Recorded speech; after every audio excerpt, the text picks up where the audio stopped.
Hello my dear students, नमस्कार, नमस्ते। क्या हाल चाल है और कैसे हैं आप? सभी के डिमांड पे बिहार सिविल कोर्ट का प्रैक्टिस टेस्ट स्टार्ट करने जा रहे हैं। बिहार सिविल कोर्ट में दो एग्जाम बचा हुआ है, एक चपरासी का और एक कलर का। तो आज मैं स्टार्ट कर रहा हूँ। पहले कलर का प्रैक्टिस सेट, फिर आएगा चपरासी का प्रैक्टिस सेट, फिर कलर का आएगा। और कलर का ये जो रूकमणि पब्लिकेशन का बुक है, इसी से हम प्रैक्टिस कराएंगे। ये बुक मेरे पास था, अभी तत्काल मार्केट में कोई बुक नहीं मिल रहा है। और ये जो प्रैक्टिस सेट आपको हम कराएंगे आप सभी के डिमांड पे, इसमें प्रैक्टिस सेट 1 से स्टार्ट करेंगे और टोटल सब्जेक्ट को कवर करेंगे, प्रश्न संख्या 1 से लेकर 100 तक। लेकिन हम प्रश्न संख्या 1 से शुरुआत नहीं करेंगे, ध्यान रहे। पहले हम आपको मैथ्स पढ़ाएंगे, फिर रीजनिंग पढ़ाएंगे, फिर कंप्यूटर पढ़ाएंगे, फिर हिंदी, फिर इंग्लिश, फिर जीके जीएस। ये सभी कवर हम करा देंगे। बस मेरे साथ आप बने रहिए। और ज्यादा क्या कहेंगे, हम शुरुआत करते हैं। एक नंबर क्वेश्चन से नहीं, मैथ्स का क्वेश्चन जिस नंबर में रहेगा वहां से स्टार्ट करते हैं। तो डियर, मैथ्स का क्वेश्चन स्टार्ट होता है आपका यहां से। प्रश्न संख्या कहां से स्टार्ट हो रहा है? तो डियर, प्रश्न संख्या 61 से मैथ का क्वेश्चन स्टार्ट होता है। सबसे पहले जो मैथ्स का क्वेश्चन है वह सिंप्लीफिकेशन यानी सरलीकरण का क्वेश्चन है। देखने में बहुत भयंकर सा लगता होगा, लेकिन आसान तरीका से इसको आप हल कर सकते हैं। पहले आप एक लाइन में क्या करेंगे कि जितने भी पूर्णांक वाला है, मिक्स्ड फ्रैक्शन वाला है, 1.7/8, सबसे पहले मिक्स्ड फ्रैक्शन वाला को तोड़ लेंगे और उसको फ्रैक्शन में कन्वर्ट कर देंगे। जैसे 1.7/8 लिखा गया, तो 8 एकम 8 और 7 15/8 लिख लेंगे। तो एक लाइन में इसको लिख लेते हैं फ्रैक्शन के रूप में। तो डियर, ये 3/5 लिखा गया है, मल्टीप्लाई, इसके बदले में हम 15/8 लिख सकते हैं, तो लिख सकते हैं।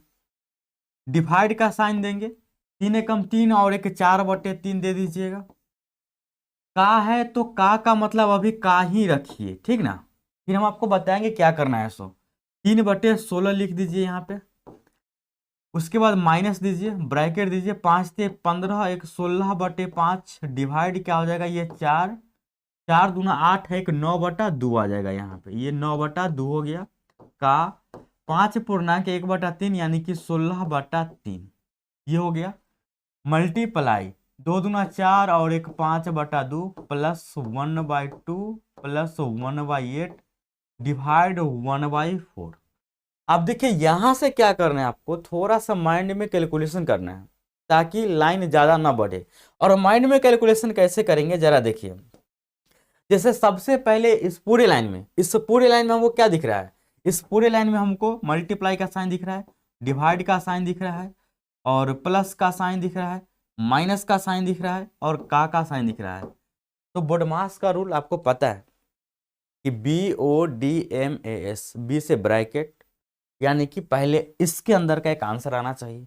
ओ मतलब ऑफ, ऑफ मतलब का, जहां जहां का वाला है सबका आंसर निकालिए। उसके बाद BOD, डी मतलब डिवीजन, तो डिवीजन करना है, फिर मल्टीप्लाई करना है, फिर एडिशन करना है, फिर सब्ट्रैक्शन करना है। तो आप सबको पता है ये बात। तो करते क्या है कि ब्रैकेट का पहले एक आंसर निकाल लेते हैं। तो इस ब्रैकेट का एक आंसर निकालेंगे तो मन ही मन सोचिए कि ये ब्रैकेट के अंदर भी पहले का लिखा गया है।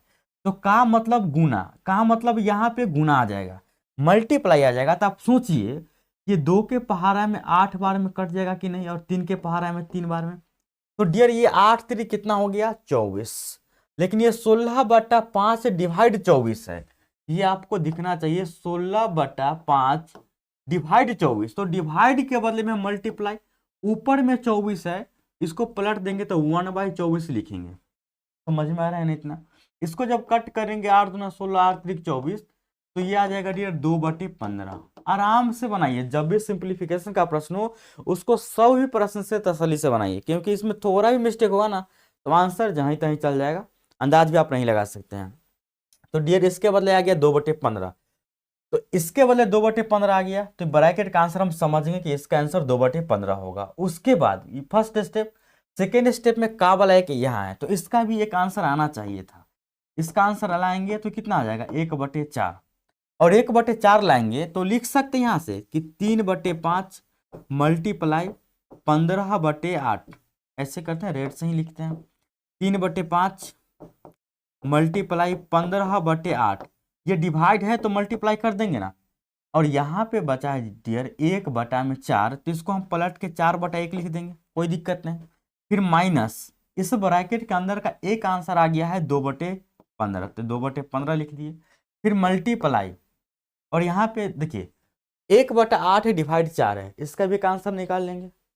सॉरी, ये डिवाइड 4 नहीं है बल्कि डिवाइड 1/4 है, यहाँ पे डिवाइड 1/4 लिख दीजिएगा।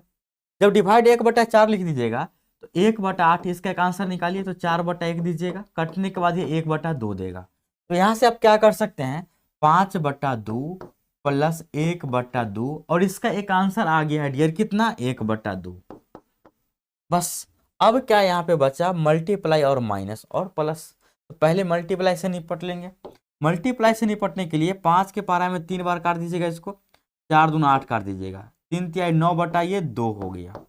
माइनस इसको काटिएगा तो 5 तिहाई 15, 2 से 2 कैंसिल, यानी कि यह 1/3 हो गया। अब प्लस 1/2 में 1/2 जोड़ेंगे तो यह 1/1 बन जाएगा, पूर्णतः 1 बनेगा।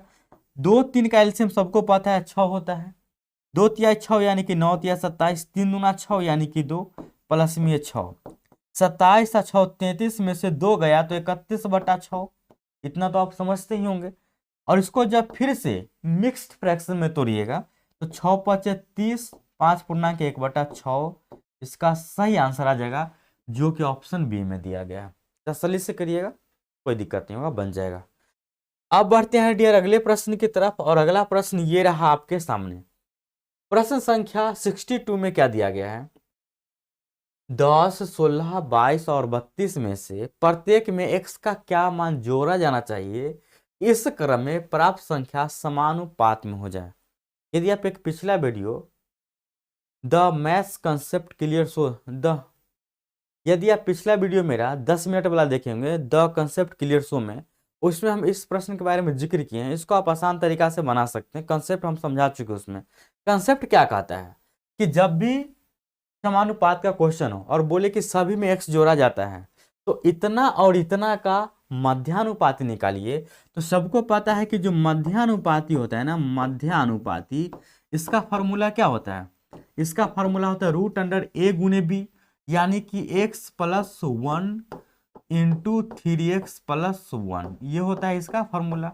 यहाँ पे हमें सिर्फ और सिर्फ x का वैल्यू चाहिए, आंसर फटाक से में निकाल लीजिएगा। x का वैल्यू कैसे ज्ञात करते हैं, ध्यान दीजिए। मन ही मन आपको सोचना है कि x में कितना, सॉरी x का मान यहाँ पे कितना रखना है कि ये एक परफेक्ट स्क्वायर बन जाए और ये भी साथ में परफेक्ट स्क्वायर बन जाए। तो यहाँ लग रहा है ना कि 8 है 9 रख देंगे तो ये परफेक्ट स्क्वायर हो गया। 8 × 3 24 1 25, ये भी परफेक्ट स्क्वायर है। अब आपके दिमाग में ये भी आएगा कि सर 3 भी तो रख सकते हैं, 3 1 4 रखिएगा। तो यहाँ पे अगर 3 रखते हैं तो 3 1 4 हो जाएगा, मल्टीप्लाई 3 3 9 1 10। क्या ये परफेक्ट स्क्वायर है? अगर इसको आपस में मल्टीप्लाई भी करेंगे तो ये परफेक्ट स्क्वायर नहीं देगा। इसीलिए क्या करते हैं कि 3 को हम नहीं मानेंगे, x = 3 नहीं ले सकते हैं, x = 8 ले लेंगे। मुझवानी 8 है 1 9 हो जाएगा, गुने ये 25 हो जाएगा। ये 9 के बदले में डियर 3 आएगा, 25 के बदले में 5, आंसर मार देंगे 15। और इस प्रकार से करेक्ट आंसर हो जाएगा ऑप्शन डी। उम्मीद है बात समझ में आ गया होगा, कोई दिक्कत नहीं होगा। अब देखिए डियर प्रश्न संख्या 63 लिखा गया है कि x - 1/x = 11 है, x³ - 1/x³ का मान बताना है। यह एक अलजेब्रा का प्रश्न है और अलजेब्रा के प्रश्न में इस प्रकार का एक फॉर्मूला बनाया जाता है सिद्ध करके। और वो फॉर्मूला क्या होता है, यदि x - 1/x = k है तो जब इसको सिद्ध करेंगे दोनों तरफ होल क्यूब करके तो यह निकल के आएगा x³ - 1/x³ बराबर k³ - 3k, ये निकल के आता है। यानी कि हमें दिया गया है x - 1/x = 11, हमें ये निकालना है। तो सिंपल सा बात है कि x - 1/x 11 दिया गया है, तो x³ - 1/x³ करेंगे तो 11 का क्यूब, यहाँ पे k³ है तो यहाँ पे 11 है, 11 का क्यूब -3 × 11, इसका क्यूब होता है डियर 1331 में से 33 घटा दीजिएगा। तो डियर ये निकल के कितना देगा, अगर ये 31 होता तो ये 1300 आता, लेकिन 2 कम 1298 करेक्ट आंसर हो जाएगा ऑप्शन ए। उम्मीद है समझ गए होंगे, कोई दिक्कत ना होगा ऐसा प्रश्न में। अब आइए डियर अगले प्रश्न की तरफ, और अगला प्रश्न ये रहा आपके सामने। प्रश्न में लिखा गया है कि एक निश्चित धनराशि चक्रवृद्धि ब्याज पर 3 वर्षों में 6650 और 4 वर्षों में 73,205 हो जाती है। वार्षिक ब्याज दर प्रतिशत कितनी है?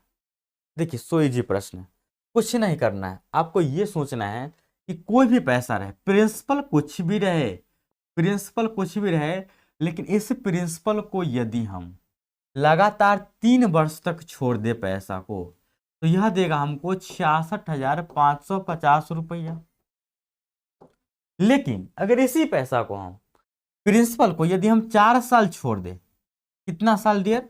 4 साल छोड़ दे, तो ये पैसा बन जाता है कितना? 73,205 रुपये। यानी आप ये बात समझ सकते हैं कि यहां से लेकर यहां तक आने में सिर्फ और सिर्फ 1 साल का वक्त लगा। प्रिंसिपल आपका कुछ भी है, 3 साल तक अगर किसी के यहाँ छोड़ दिए चक्रवृद्धि ब्याज पर, तो 66,550 हो जाएगा। लेकिन अगर 4 साल तक छोड़ देते हैं तो 73,205 हो जाएगा। इसका मतलब हुआ ये दोनों के बीच में 1 साल का गैप हुआ, और 1 साल में आपको ब्याज कितना प्राप्त हुआ, 1 साल के अंदर कितना ब्याज प्राप्त हुआ, तो 73,205 में से 66,550 को माइनस कर लेंगे। ये ब्याज यहाँ पे जो आपको मिला कंपाउंड इंटरेस्ट, ये कितना मिला? 73,205 में से घटा देंगे 66,550, तो आपको निकल के आएगा 66,55। इतना आपको क्या मिला ब्याज? कितना दिन में? तो 1 साल में। आपको क्या निकालना है? ब्याज परसेंट, यानी कि रेट परसेंट। जो ब्याज मिला उसको ऊपर रखिए। अगर 1 साल में होता है ऐसा, तब 1 साल का ब्याज रहेगा तो ब्याज को ऊपर रखिए। 66,55 ब्याज मिला आपको, उसको ऊपर रखिए। और ये ब्याज कितना पे मिल रहा है? तो डियर ये ब्याज मिल रहा है 66,550 पर। इतना पैसा आपका था, क्योंकि चक्रवृद्धि ब्याज में जो लास्ट के अंत में पैसा होता है, सॉरी लास्ट के अंत में बोलते हैं, क्योंकि चक्रवृद्धि ब्याज में साल के अंत में जो पैसा होता है फिर उसका ब्याज चलता है। तो साल के अंत में, तीसरे साल के अंत में इतना पैसा था, तो टोटल पैसा था 66,550। और ये ब्याज इस पे मिला, परसेंटेज में चेंज करना है तो 100% से मल्टीप्लाई, बस इतना ही करना होता है। सबको पता है कि ये 10 बार में कटेगा, और ये काटेंगे तो 10 बार में कटेगा, यानी कि डियर रेट निकल के आ गया 10%। करेक्ट आंसर क्या हो जाएगा? Option D. उम्मीद है बात समझ में आ गया होगा, कोई दिक्कत नहीं होगा। चलिए अब बढ़ते हैं डियर अगले प्रश्न की तरफ, और अगला प्रश्न ये रहा आपके सामने। प्रश्न में लिखा गया है कि एक वर्ग की परिधि 64 सेंटीमीटर है, इसका क्षेत्रफल कितना होगा? देखिए एक वर्ग की परिधि दिया गया है, इसका क्षेत्रफल कितना होगा ये बताना है। आप सभी को पता है कि जो वर्ग होता है, वर्ग की सभी भुजा आपस में बराबर होता है ना? बिल्कुल, ये सभी भुजा आपस में बराबर होता है। अगर हम सबको ए मान लेते हैं, तो परिधि का मतलब हुआ कि चारों भुजाओं का योगफल। तो चारों भुजाओं का योगफल बोले तो यहाँ पे 4a हो जाएगा, और ये दिया गया है 64, तो बराबर हो गया डियर 64। तो a का वैल्यू कितना हो जाएगा डियर? 16। जब a का वैल्यू 16 आ गया, तो क्या आपको क्षेत्रफल निकालने नहीं आता है? क्षेत्रफल होता है भुजा का होल स्क्वायर, यानी a का स्क्वायर बोले तो 16 का स्क्वायर, और स्क्वायर करने आपको नहीं आता है, 256 सेंटीमीटर स्क्वायर ना हो जाएगा। प्रश्न सेंटीमीटर में दिया गया है तो सेंटीमीटर स्क्वायर। करेक्ट आंसर हो जाएगा ऑप्शन बी। यहाँ तक किसी कोई तकलीफ है तो बताइए समझने में? कोई तकलीफ नहीं। चलिए अब बढ़ते हैं डियर अगले प्रश्न की तरफ, और अगला प्रश्न ये रहा आपके सामने। प्रश्न में दिया गया है यदि किसी त्रिभुज की कोण 2:3:4 में है, तो सबसे छोटे कोण का मान ज्ञात कीजिए। आप सभी को पता है कि कोई भी त्रिभुज है, ये कोई भी त्रिभुज है, इसके सभी कोणों का जो योगफल होता है ना, वह क्या होता है? 180 डिग्री। और यहाँ पे अगर हम इसको x मान लेते हैं, इसको y मान लेते हैं, इसको z मान लेते हैं, सपोज दैट, तो x अनुपात y अनुपात z दिया गया है 2:3:4। यहाँ तक तो कोई दिक्कत नहीं। लेकिन ये एक रेशियो में दिया गया है, रियल में कितना होता है डियर? 180 डिग्री। तो रियल में क्या होता है 180 डिग्री? तो अगर आप परसेंटेज हमसे कभी पढ़े होंगे तो आपको हम बताए थे कि आपको क्या करना होता है, रियल बट्टे रेशियो लिखना होता है, रियल बटे रेशियो गुने जो आपको चाहिए, गुने चाहिए। तो डियर यहाँ पे रियल में क्या होता है, रियल में 180 डिग्री का कोण होता है, रेशियो में कोण अगर तीनों को मिला के बोलेंगे 3 2 5 या 4 9, और हमें चाहिए छोटा कोण, छोटा कोण बोले तो x का वैल्यू चाहिए यानी कि 2 से गुना। अब इतना तो आप समझ ही सकते हैं कि इसका आंसर 40 डिग्री हो जाएगा। यहाँ तक समझने में किसी को कोई समस्या है तो बताइए। चलिए डियर, तो अब बढ़ते हैं अगले प्रश्न की तरफ, और अगला प्रश्न ये रहा आपके सामने। प्रश्न में क्या लिखा गया है, निम्न को हल करें, और यह एक त्रिकोणमिति का क्वेश्चन है, देख के घबराना नहीं है, डरना नहीं है। ये साइन 40 बटे में कॉस 50 लिखा गया है। तो आप सभी को एक चीज पता होगा, एक चीज आपको पता होगा कि साइन, देखिए क्या आपको ये बात पता है कि साइन 90 डिग्री माइनस थीटा क्या होता है, ये कॉस थीटा। इसी प्रकार से कॉस 90 डिग्री माइनस थीटा बराबर साइन थीटा, इसी प्रकार से सेक 90 माइनस थीटा बराबर कॉस थीटा, और कॉसेक थीटा, और कॉसेक 90 माइनस थीटा बराबर सेक थीटा। तो आपको सोचना क्या है, करना क्या है, इसके अलावा भी ट्रिक है, घबराइए नहीं। आपको क्या करना है, आप सभी को पता है कि यहाँ पे साइन 40 डिग्री लिखा गया है, क्या इसको हम ऐसे लिख सकते हैं, साइन 40 डिग्री के बदला में हम 90 डिग्री में से 40 डिग्री का, सॉरी 90 में से हम 50 डिग्री निकाल कर, सॉरी घटा के लिख सकते हैं। साइन 40 के बदला में साइन 90 माइनस 50, क्या दिक्कत है, कोई दिक्कत नहीं। अब जब भी चेंज कीजिए तो या तो ऊपर वाला को या तो नीचे वाला को, तो ऊपर वाला को चेंज किए तो नीचे वाला को सेम टू सेम छोड़ देंगे।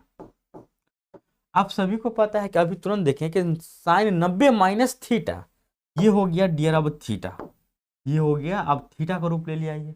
तो साइन 90 माइनस थीटा क्या होता है, कॉस थीटा, यानी कि ये आ जाएगा डियर कॉस थीटा का मान बोले तो 50 डिग्री, और नीचे भी कॉस 50 डिग्री है। तो इस प्रकार से इसका वैल्यू क्या आ जाएगा डियर, 1 आ जाएगा। यहाँ तक तो कोई समस्या नहीं, बोलिए कि नहीं सर यहाँ तक कोई समस्या नहीं। तो डियर इसका मान हो गया 1।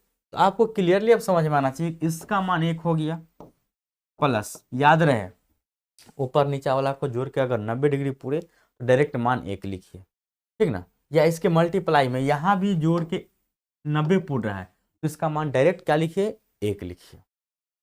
यहाँ देखिए 50 40 90, 1 हो जाएगा, माइनस 4 गुने 1, 2 माइनस 4 बराबर -2, बस इतना ही समझना है, और कुछ विशेष याद रखने का जरूरत आपको नहीं है। अब बढ़ते हैं डियर अगले प्रश्न की तरफ, और अगला प्रश्न ये रहा आपके सामने।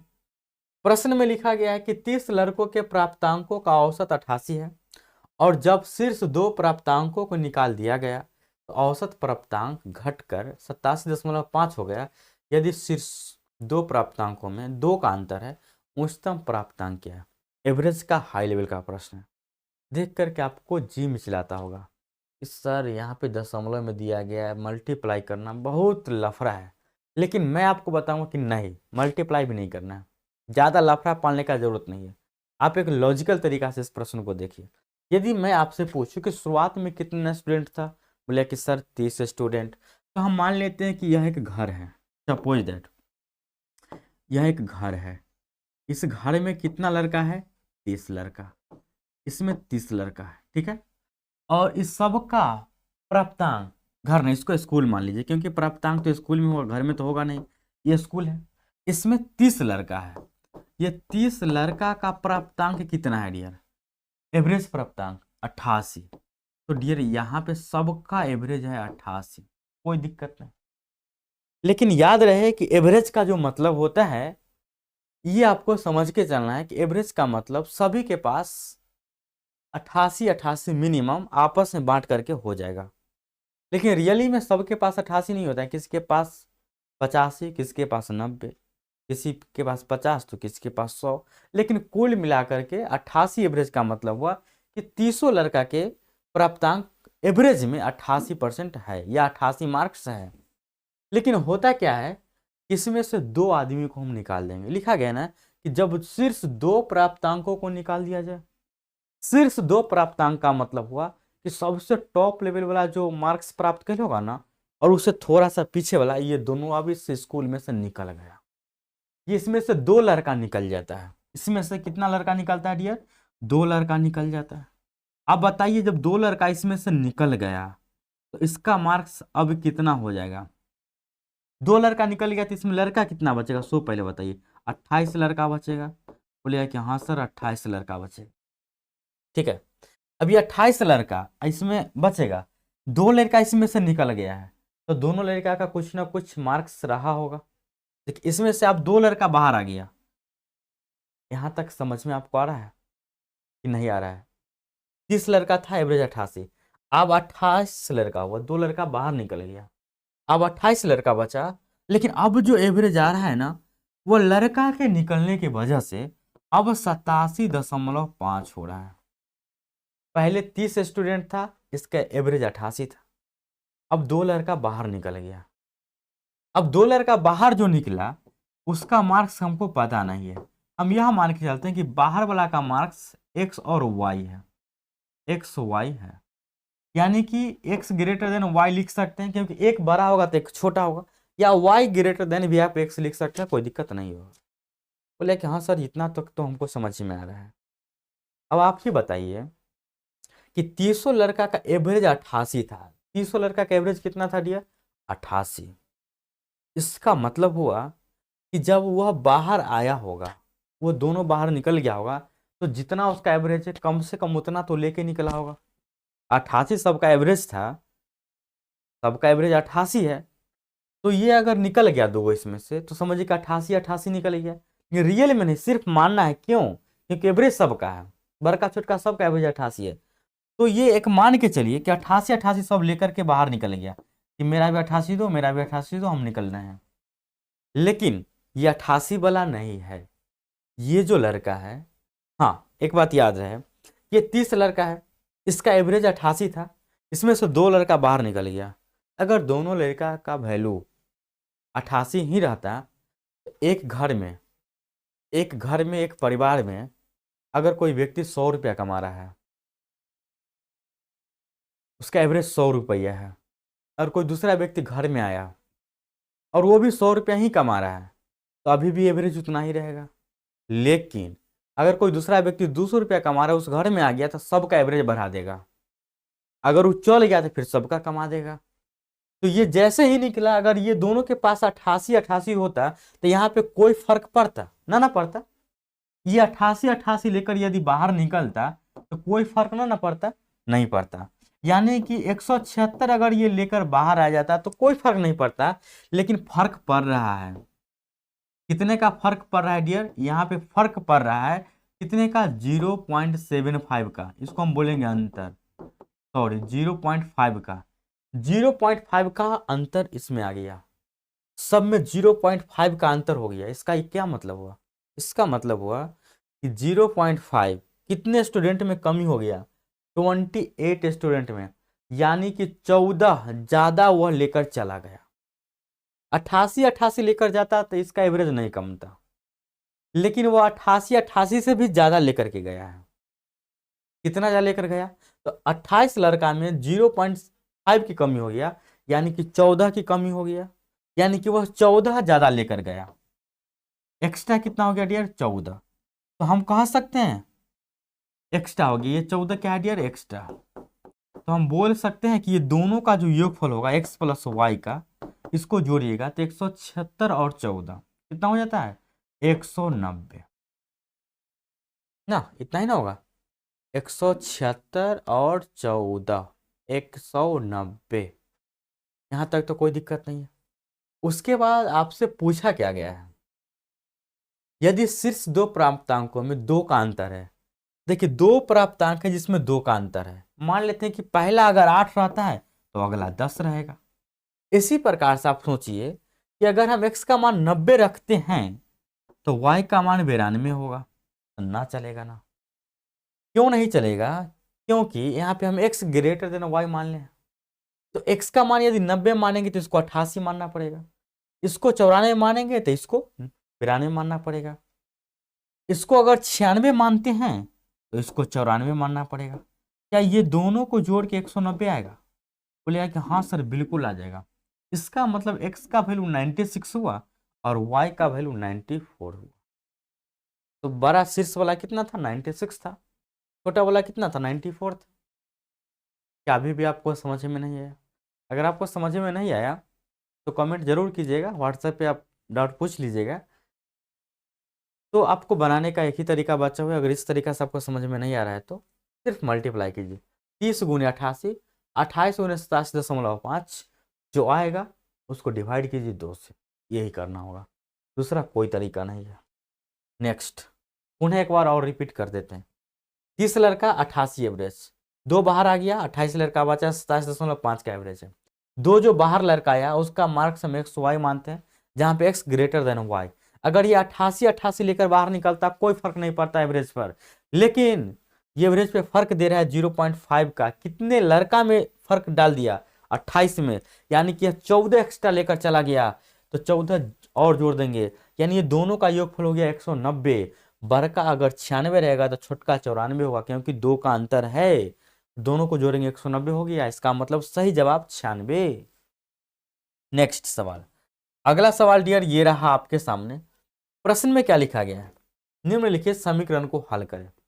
अब ये मल्टीप्लाई करना है, क्या ये बात भी आपको हम सिखाएंगे? मल्टीप्लाई आप कर सकते हैं, लेकिन बोलिए कि सर मल्टीप्लाई तो हम कर लेंगे, इसमें कोई शक नहीं है, लेकिन हम वही तरीका से करेंगे जो हम सीखे थे बचपन में, वैसे नहीं करना है। 113 को आप क्या लिख सकते हैं डियर, 100 + 13, और 87 को आप क्या लिख सकते हैं, 100 - 13। a + b और a - b, कुल मिलाकर बोले तो a² - b²। क्या आपको इतना बात नहीं आता है, a² - b²। इसको स्क्वायर करेंगे तो 1 पर 4 जीरो आ जाएगा, इसका स्क्वायर आपको पता है 169 होगा। अब घटा लीजिए आप, 10,000 में से 169 घटाइएगा, आपको नहीं लग रहा है कि 9831 आ जाएगा?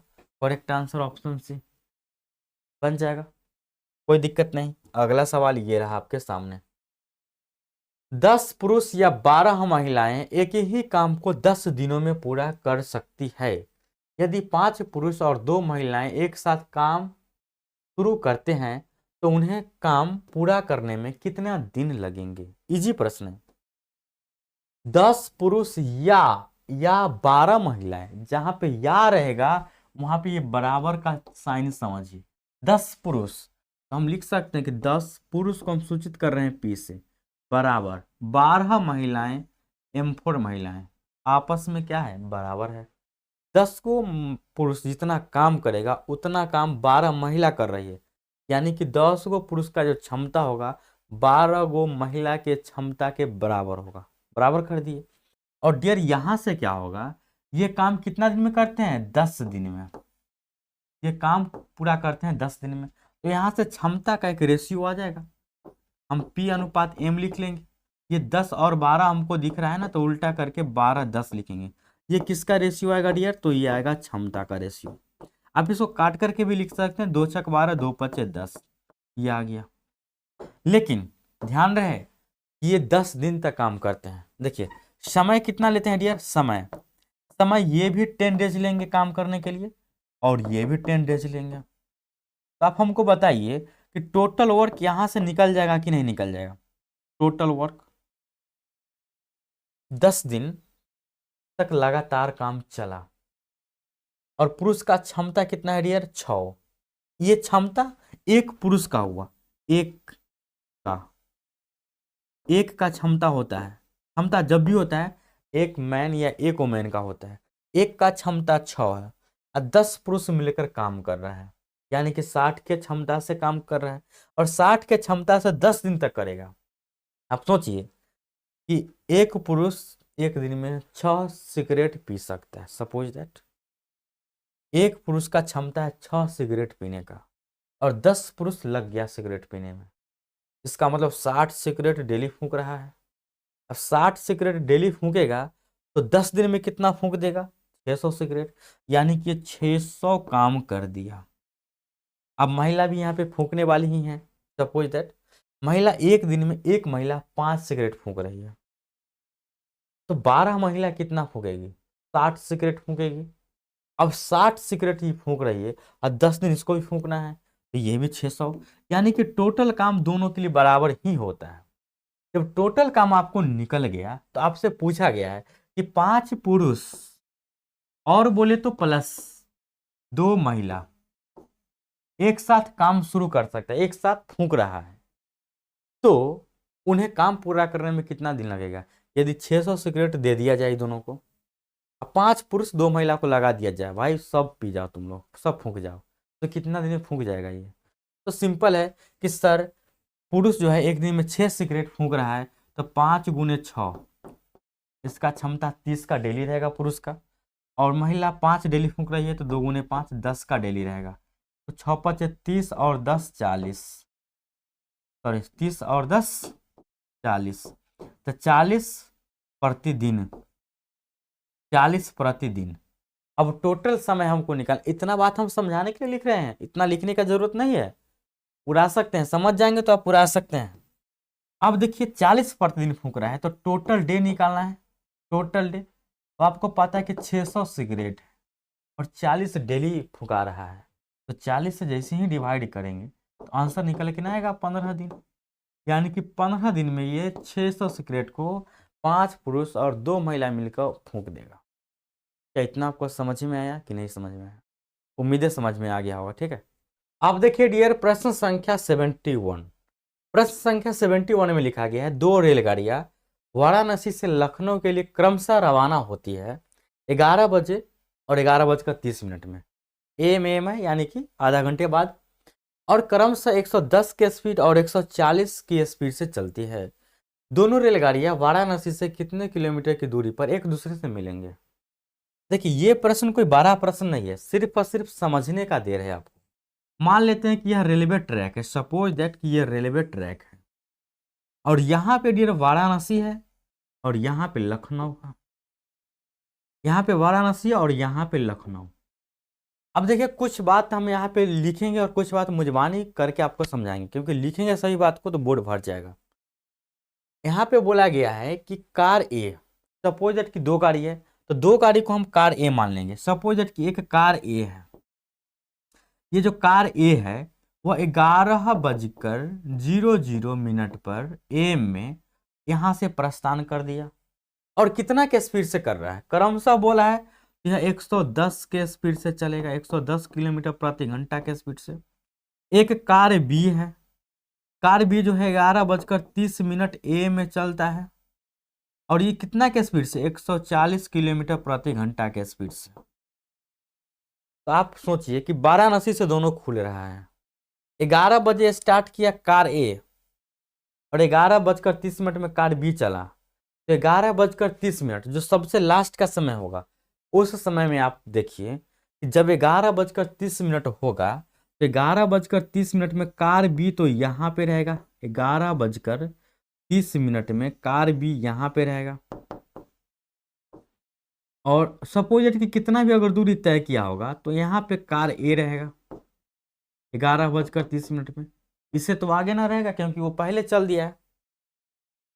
तो आपसे यदि हम पूछे कि दोनों के बीच में डिस्टेंस कितना है, तो आप सिंपल सा बात सोचिए कि कार ए 11 बजे चला, 11:30 में वह कितना किलोमीटर तय किया होगा? इसका स्पीड है 110 किलोमीटर प्रति घंटा, 1 घंटा में 110 किलोमीटर।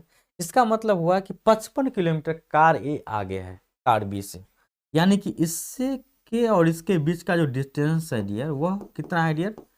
55 किलोमीटर। अब आपसे पूछा है कि जब दोनों रेलगाड़ियां एक दूसरे से मिलेंगे तो कितना दूरी तय कर लेगा। तो ये दोनों गाड़ी एक दूसरे से मिलेंगे कब? तो मीटिंग टाइम, ये मीटिंग टाइम के बारे में बात करें। Meeting time, meet time. तो मीटिंग टाइम का मतलब हुआ कि दोनों तभी मिलेगा जब ये 55 किलोमीटर का दूरी आपस में 0 हो जाएगा। और 0 कैसे होगा? तो ये जो आगे बढ़ रहा है ये 140 के स्पीड से आगे बढ़ेगा, 140 के स्पीड से आगे, और ये 110 के स्पीड से आगे है। तो पीछे वाला अगर ज़्यादा स्पीड में है तो अगला को कभी ना कभी पकड़ लेगा। तो कितना के स्पीड से अगला को पकड़ रहा है ये, इसको हम बोलते हैं सापेक्ष चाल। तो डियर यहाँ पे जो सापेक्ष चाल होगा 140 में से 110 घटाइएगा तो 30 किलोमीटर प्रति घंटा। तो मीटिंग टाइम बराबर होता है डियर डिस्टेंस बटा में चाल। ये जो डिस्टेंस हो जाएगा यह 55 किलोमीटर हो जाएगा और चाल हो जाएगा 30। ये घंटा में आंसर आएगा, लेकिन इसको हम मिनट में चेंज करेंगे। जब इसको मिनट में चेंज कीजिएगा तो 60 से मल्टीप्लाई बोले तो 110 मिनट। अब 110 मिनट बाद पकड़ लेगा। अब 110 मिनट बाद कब से, यहां से 11:30 में स्टार्ट किया चलना, 110 मिनट बाद पकड़ेगा तो 11:30 AM से 1 घंटा, सॉरी 1 घंटा बोलते हैं, 110 मिनट इसमें जोड़ दीजिए, 110 मिनट जोड़ दीजिए। तो यह जो समय देगा यह कितना देगा भैया, अगर ये समय देगा तो इसको हम 110 मिनट को हम क्या बोल सकते हैं, 1 घंटा 50 मिनट। 1 घंटा 50 मिनट बोलिए तो अगर इसमें 1 घंटा जोड़ते हैं तो 12:30, 50 मिनट और जोड़ देंगे तो 13 बजकर, अगर 1 घंटा 50 मिनट, अगर हम डायरेक्ट 2 घंटा जोड़ देंगे तो यहाँ पे 11:30 से डायरेक्ट 11:02 कितना हो जाएगा, 13:30 हो जाएगा, लेकिन 10 मिनट कम है, यानी कि 1:20 PM में यह पकड़ लेगा। 1:20। तो मान लेते हैं कि यहाँ पे 1:20 हो रहा है, कितना हो रहा है डियर, 1:20 यहाँ पे हो रहा है। कार ए यहाँ है और कार बी भी यहाँ है। तो पूछा है कि जब यह मिलेगा तो एक दूसरे को कितने किलोमीटर की दूरी पर मिलेंगे, वाराणसी से कितना किलोमीटर आगे जाकर के मिलेगा, ये पूछा गया है। तो यहाँ से लेकर यहाँ तक का दूरी निकालना है, तो सो इजी बात है। यहाँ से लेकर यहाँ तक कि कितना समय हो रहा है, तो आप सभी को पता है कि मीटिंग डिस्टेंस, आपसे पूछा गया मीटिंग डिस्टेंस, ये मीटिंग टाइम निकाले, मिट डिस्टेंस, तो सबको पता है कि मिट डिस्टेंस, डिस्टेंस बराबर क्या होता है, चाल गुने समय। हम किसी को भी ले सकते हैं, अगर हम कार ए को लेकर चलते हैं तो कार ए का जो चाल है वो 110 के रफ्तार से चल रहा था।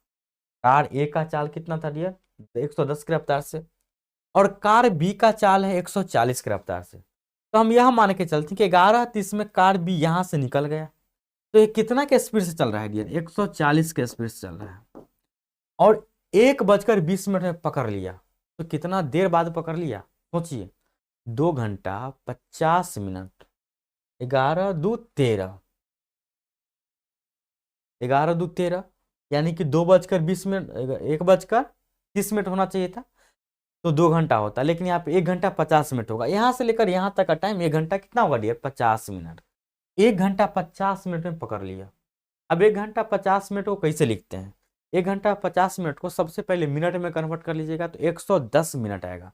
अब 110 मिनट को हम 60 से डिवाइड कर देंगे तो ये घंटा में कन्वर्ट, जैसे ही ये घंटा में कन्वर्ट होगा तो ये 0 से 0 काट देंगे, 2 के पहाड़ा में 3 और 2 के पहाड़ा में हो जाएगा 70, यही ना, मल्टीप्लाई कीजिएगा तो 11×7 = 770/3, डिवाइड कीजिएगा तो कितना हो जाएगा, 3 दूना 6, बच गया कितना डियर, 1 7, बोले तो 3×5 = 15, 2 0, 3 6 18, 2/3, इतना किलोमीटर के डिस्टेंस पर पकड़ लेगा। करेक्ट आंसर हो जाएगा ऑप्शन ए। अगर यहाँ पे आप 110 का स्पीड लेते सपोजेट, या अगर आप 110 का स्पीड लेते तो आपको समय कितना लगता है, तो 110 का जो स्पीड लेते वो 11 बजे चला था, 11 बजे वह गाड़ी चला था, 1:20 में उसको पकड़ लिया, तो कितना देर यह गाड़ी चला, 11 बजे से लेकर 1:20 तक कितना मिनट हुआ, 11×2 = 13, 2 घंटा 20 मिनट। 2 घंटा 20 मिनट को हम बोलते हैं 60 दूना 120 और 20, 140 मिनट, तो आपको लग जाता है 140 मिनट, ऐसे करते। तो फाइनली आप देखिए ऊपर में 140 गुने 110, यहाँ भी आ रहा है 140 गुने 110, बटा में 60 तो बटा में 60, तो ये भी आपको इतना ही निकाल के देगा। हमको लगा कि आपको जरूर समस्या होगा कि सर अगर कार ए से चलते तो क्या होता, तो कार ए से चलते तो 11 बजे चला था, इसलिए वह कितना समय लेगा, 140 मिनट। उम्मीद है बात समझ में आ गया होगा, कोई दिक्कत नहीं होगा। अब चलिए डियर बढ़ते हैं अगले प्रश्न की तरफ, और अगला प्रश्न ये रहा आपके सामने। प्रश्न में लिखा गया है यदि 990 की राशि को एबीसी में इस प्रकार बांटा जाता है कि 3:4:2 के अनुपात में, तो बी को राशि कितना प्राप्त होगा। अभी थोड़ा देर पहले आपको फॉर्मूला बताया था कि रियल बटा रेशियो, रियल बटा रेशियो और इनटू वांट, वांट का मतलब जो आपको चाहिए ना। रियल में कितना है डियर, 990, और रेशियो में टोटल कितना है, 3 4 7 2 9। हमको चाहिए क्या, बी का राशि, बी मतलब बीच वाला, जो लिखा गया 9 से काट देंगे और मल्टीप्लाई कर देंगे, 440 करेक्ट आंसर हो जाएगा। उम्मीद है बात समझ में आ रहा होगा, कोई दिक्कत ना होगा समझने में। अब चलिए देखते हैं अगला प्रश्न, और अगला प्रश्न ये रहा आपके सामने। खाद्य तेल की कीमत में 25% वृद्धि हो गई, उसी बजट को बनाए रखने के लिए एक परिवार को अपने उपभोग में कितना % का कमी करना पड़ेगा। देखिए करना क्या है, कमी या वृद्धि पूछे तो इसका अगर हम बेसिक बताएं तो बेसिक से आपको क्या करना है, ये 25% का वृद्धि बोला है ना, 25% का वृद्धि, तो आपको 100 से 125 कर देना है। ये क्या चीज हुआ, कीमत, ये हो गया रेट। और खपत को जस्ट उल्टा करते हैं, 100 से 125 किए वृद्धि हुआ है तो इसको पलट देंगे, 125 से 100 कर देंगे। कितने का कमी हुआ खपत में, तो 25 का कमी। किस पर कमी, तो 125 पर, और गुने कर देंगे 100, और इस प्रकार से आपको मिल जाएगा 20%। अगर आप ट्रिक की बात करेंगे तो ट्रिक भी लगा सकते हैं। ट्रिक में क्या करना है कि कमी या वृद्धि रहेगा उसको ऊपर लिखना है। ट्रिक क्या कहता है कि जो भी कमी हो या वृद्धि हो उसको ऊपर लिखना है, बटा 100 प्लस माइनस कमी या वृद्धि, और गुने 100 कर देना है। यह ट्रिक का इस्तेमाल कैसे करेंगे, उस पे वृद्धि बोल रहा है ऊपर, तो ऊपर में हम वृद्धि लिखेंगे तो +25 लिखिए, +25%। वृद्धि हो रहा है तो 100 में प्लस करना है, 100 में 25 जोड़ देंगे, 125 हो जाएगा ना। 100 प्लस 25, 100 प्लस 25, परसेंटेज में चाहिए तो 100%। बस यही सब करना है और कुछ करना नहीं है आपको, ठीक है। उम्मीद है बात समझ गए होंगे। सिंपल में भी लिख सकते हैं 25%, इसे सब जगह परसेंटेज लिखिएगा, ऊपर में अगर 25%, नीचे में 125% जोड़िएगा तो 125% और गुने 100%, क्योंकि परसेंटेज में चेंज करना है। यही आप समझिए, बस इतना ही। फिर काटने के बाद वही आएगा 20%। तो ट्रिक की बात करें तो ऊपर में कमी वृद्धि लिखिए, नीचे में 100 में से घटा करके लिखिए या जोड़ के लिखिए, गुने 100 कर दीजिए, आंसर आपके सामने रहेगा। लेकिन ये फॉर्मूला कब लगेगा, जब उपभोग में कितने % की कमी करे, हाँ, उसकी बजट, हमेशा जब बोले ना कि बजट समान रहे, बजट को बनाए रखने के लिए बजट को समान रखना है, तब क्या करना पड़ेगा, खर्चा में कोई परिवर्तन होगा तब ये फॉर्मूला लगेगा, चाहे ये कॉन्सेप्ट लगेगा। लेकिन अक्सर यही प्रश्न पूछे जाते हैं। इसके अलावा अगर कोई आपके पास प्रश्न है व्हाट्सएप टेलीग्राम पे भेजिए। यदि दो संख्याओं का अनुपात दिया गया है और उनका लॉस भी दिया गया है, वो संख्या बताना है। आप सभी को पता है कि ये दो संख्या है, ये किस रेशियो में है डियर, 3:5 के रेशियो में, तो 3x 5x लिख सकते हैं, परफेक्ट बना दिए। अब यदि आपसे हम पूछे कि एलसीएम इसका बताइए, तो 3x और 5x का एलसीएम सबको पता है 15x हो जाएगा मल्टीप्लाई करके, और ये दिया गया है आपको 120, यानी 15x का जो वैल्यू है वह 120 है। तो x का वैल्यू आप तुरंत बता दीजिएगा, 8 हो जाएगा। जब x का वैल्यू आप 8 बता दिए तो 8 3 24 और 8 5 40 ना हो जाएगा ये, यानी कि 24 और 40 ये संख्या है, करेक्ट आंसर भी। यहाँ तक किसी को कोई समस्या समझने में। अगला प्रश्न डियर ये रहा आपके सामने, और ये लास्ट प्रश्न है। देखो प्रश्न में लिखा गया है कि P/Q के रूप में 0.037 पर रिकरिंग को लिखिए। क्या करना है, करना क्या है कि जब भी कोई रिकरिंग वाला सवाल हो, इसका सॉल्यूशन और कंसेप्ट बहुत बेहतरीन तरीका से, इस प्रश्न का ऐसे टाइप का द कंसेप्ट क्लियर शो के एपिसोड 1 में दे दिए, आप समझ लीजिएगा। करते क्या है कि विदाउट दशमलव लिखते हैं 37, कितने अंक पे रेकरिंग है, कितने अंक पे रेकरिंग है, तो डबल अंक पे, तो 99। दशमलव के बाद कितने ऐसे अंक है जिस पर रेकरिंग नहीं है, एक अंक, 10। जिस पर रेकरिंग ना रहेगा उसके बदले में 0, जिस पर रेकरिंग है उसके बदले में 9। बस काम खत्म। करेक्ट आंसर हो जाएगा 37/990। कोई दिक्कत किसी को, समझ में आ गया होगा। अब स्टार्ट होता है डियर रीजनिंग का प्रश्न। रीजनिंग में लिखा गया कि मोबाइल को जैम सैम लिखा जाता है, तो उसी कोड भाषा में ट्यूमर को क्या लिखा जाएगा। तो इजी प्रश्न है। करना क्या है कि जब भी कोडिंग डिकोडिंग का सवाल आए, आपके दिमाग में सबसे पहली बात जो आना चाहिए, यह आना चाहिए इसका लेटर पोजीशन। जैसे मोबाइल लिखा गया है और इसके बदला में जैम ZAMSUM लिखा गया है, ये लिखा गया है। इसका वैल्यू होता है डियर 13, इसका होता है 15, इसका होता है 2, इसका होता है 9, इसका होता है कितना JKL, यानी कि 12 और एक 13, सॉरी ये 12 होता है और ये होता है 5। जेड का मतलब 26 होता है और ये का मतलब होता है 1। लेकिन याद रहे 13 से यह आगे बढ़ रहा है, तो इसको भी हमको बढ़ते क्रम में लिखना पड़ेगा ना। तो मेरा कहने का मतलब है कि ए को आप 1 भी बोल सकते हैं और ए को आप 27 भी बोल सकते हैं। ये 27 कैसे? तो जेड 26 होता है और 26 के बाद हम फिर गिनती करेंगे तो जेड के बाद ए पर आएंगे, लेकिन 26 के बाद 27 पर आएंगे, इसीलिए ए को हम 27 ही बोल सकते हैं। ए को हम लिखेंगे 27, एम हो जाएगा 13, एस 19, यू 21, एम 13। अब आपको एक चीज यहाँ पे दिख रहा होगा कि ये 13 है और ये 26 हो गया, तो 13 का वृद्धि हो गया। पहले वृद्धि वाला देख लेते हैं।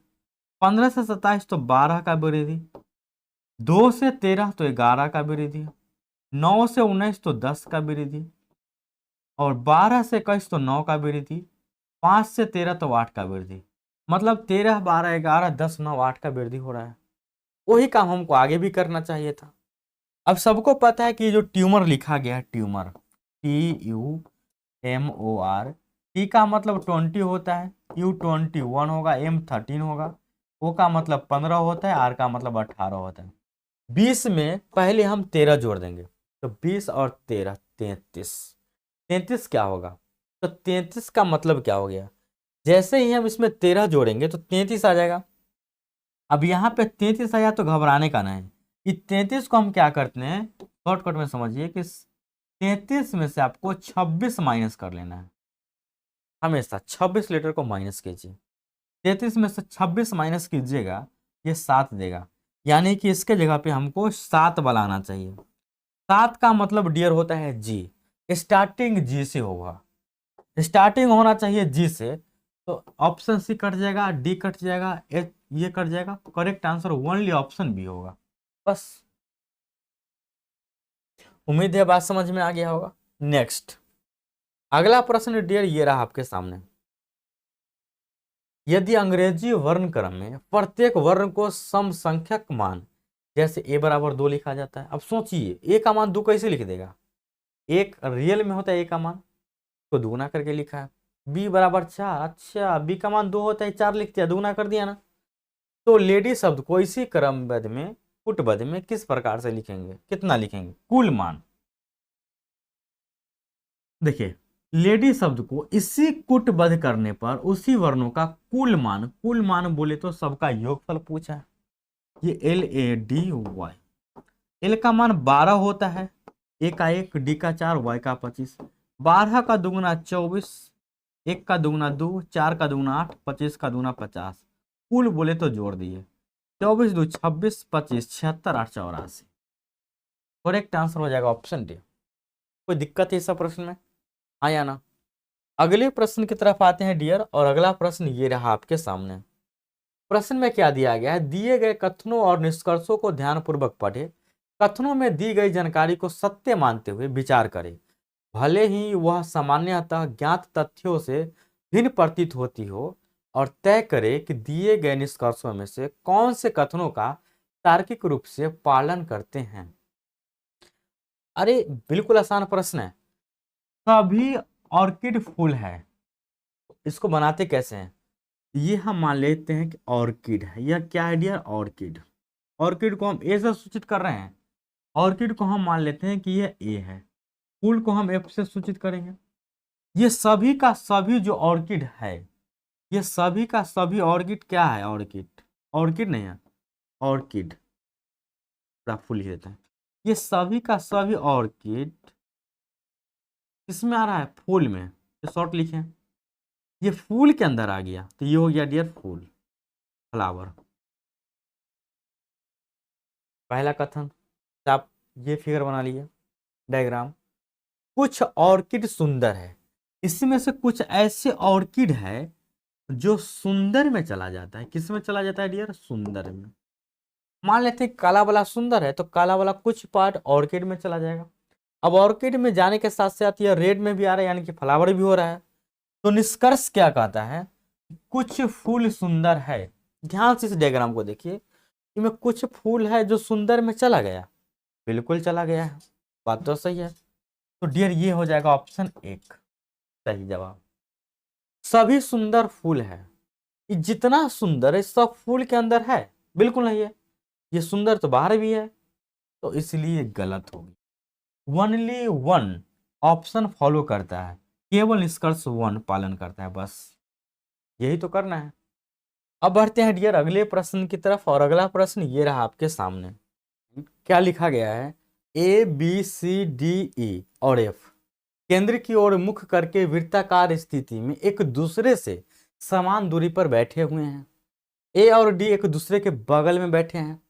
डी ए के बाईं ओर बैठा है, बी जो है डी के दाईं ओर दूसरे स्थान और ई के बाईं ओर दूसरे स्थान है। एफ सी के बाईं ओर बैठा है। व्यक्तियों का इनमें से कौन सा युग्म एक दूसरे के बगल में नहीं बैठा है? कैसे बनाइएगा? सबसे पहले तो आपको एक वृत्त बनाना पड़ेगा। एक वृत्त का निर्माण करते हैं, तो ये वृत्त बन गया। इसमें 6 आदमी को बैठाना है और वो भी केंद्र की तरफ, तो ये इसका केंद्र होता है। इस आदमी को बैठाइए तो इसका तीर इधर कीजिएगा ताकि पता चले कि ये केंद्र की तरफ बैठा है। 6 आदमी को बैठाना है, एक यहाँ बैठा देते हैं, एक यहाँ बैठा देते हैं और एक यहाँ बैठा देते हैं, एक यहाँ बैठाते हैं और एक यहाँ बैठाते हैं। बैठा दिए सबको केंद्र की तरफ।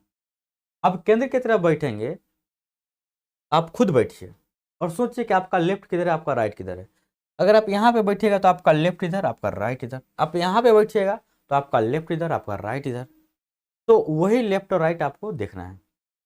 पहला कंडीशन है ए और डी एक दूसरे के बगल में बैठा हुआ है। अब कहीं भी आप बैठा सकते हैं इसको, मन करे तो यहाँ पे ए रखिए, मन करे तो यहाँ पे डी रखिए। यह एक दूसरे के बगल में हो गया। पहला कंडीशन तो बहुत बढ़िया है। अगला कंडीशन बोला है कि डी जो होगा वह ए के बाईं ओर, डी कहीं भी होना चाहिए ए के बाईं ओर। यह ए है, क्या ए के यह बाईं ओर है? बिल्कुल नहीं, ये तो दाहिनी ओर हो गया ना, ये गलती हो गया। इसका मतलब इसको पलट देंगे, इसको हम ऐसे भी लिख सकते थे।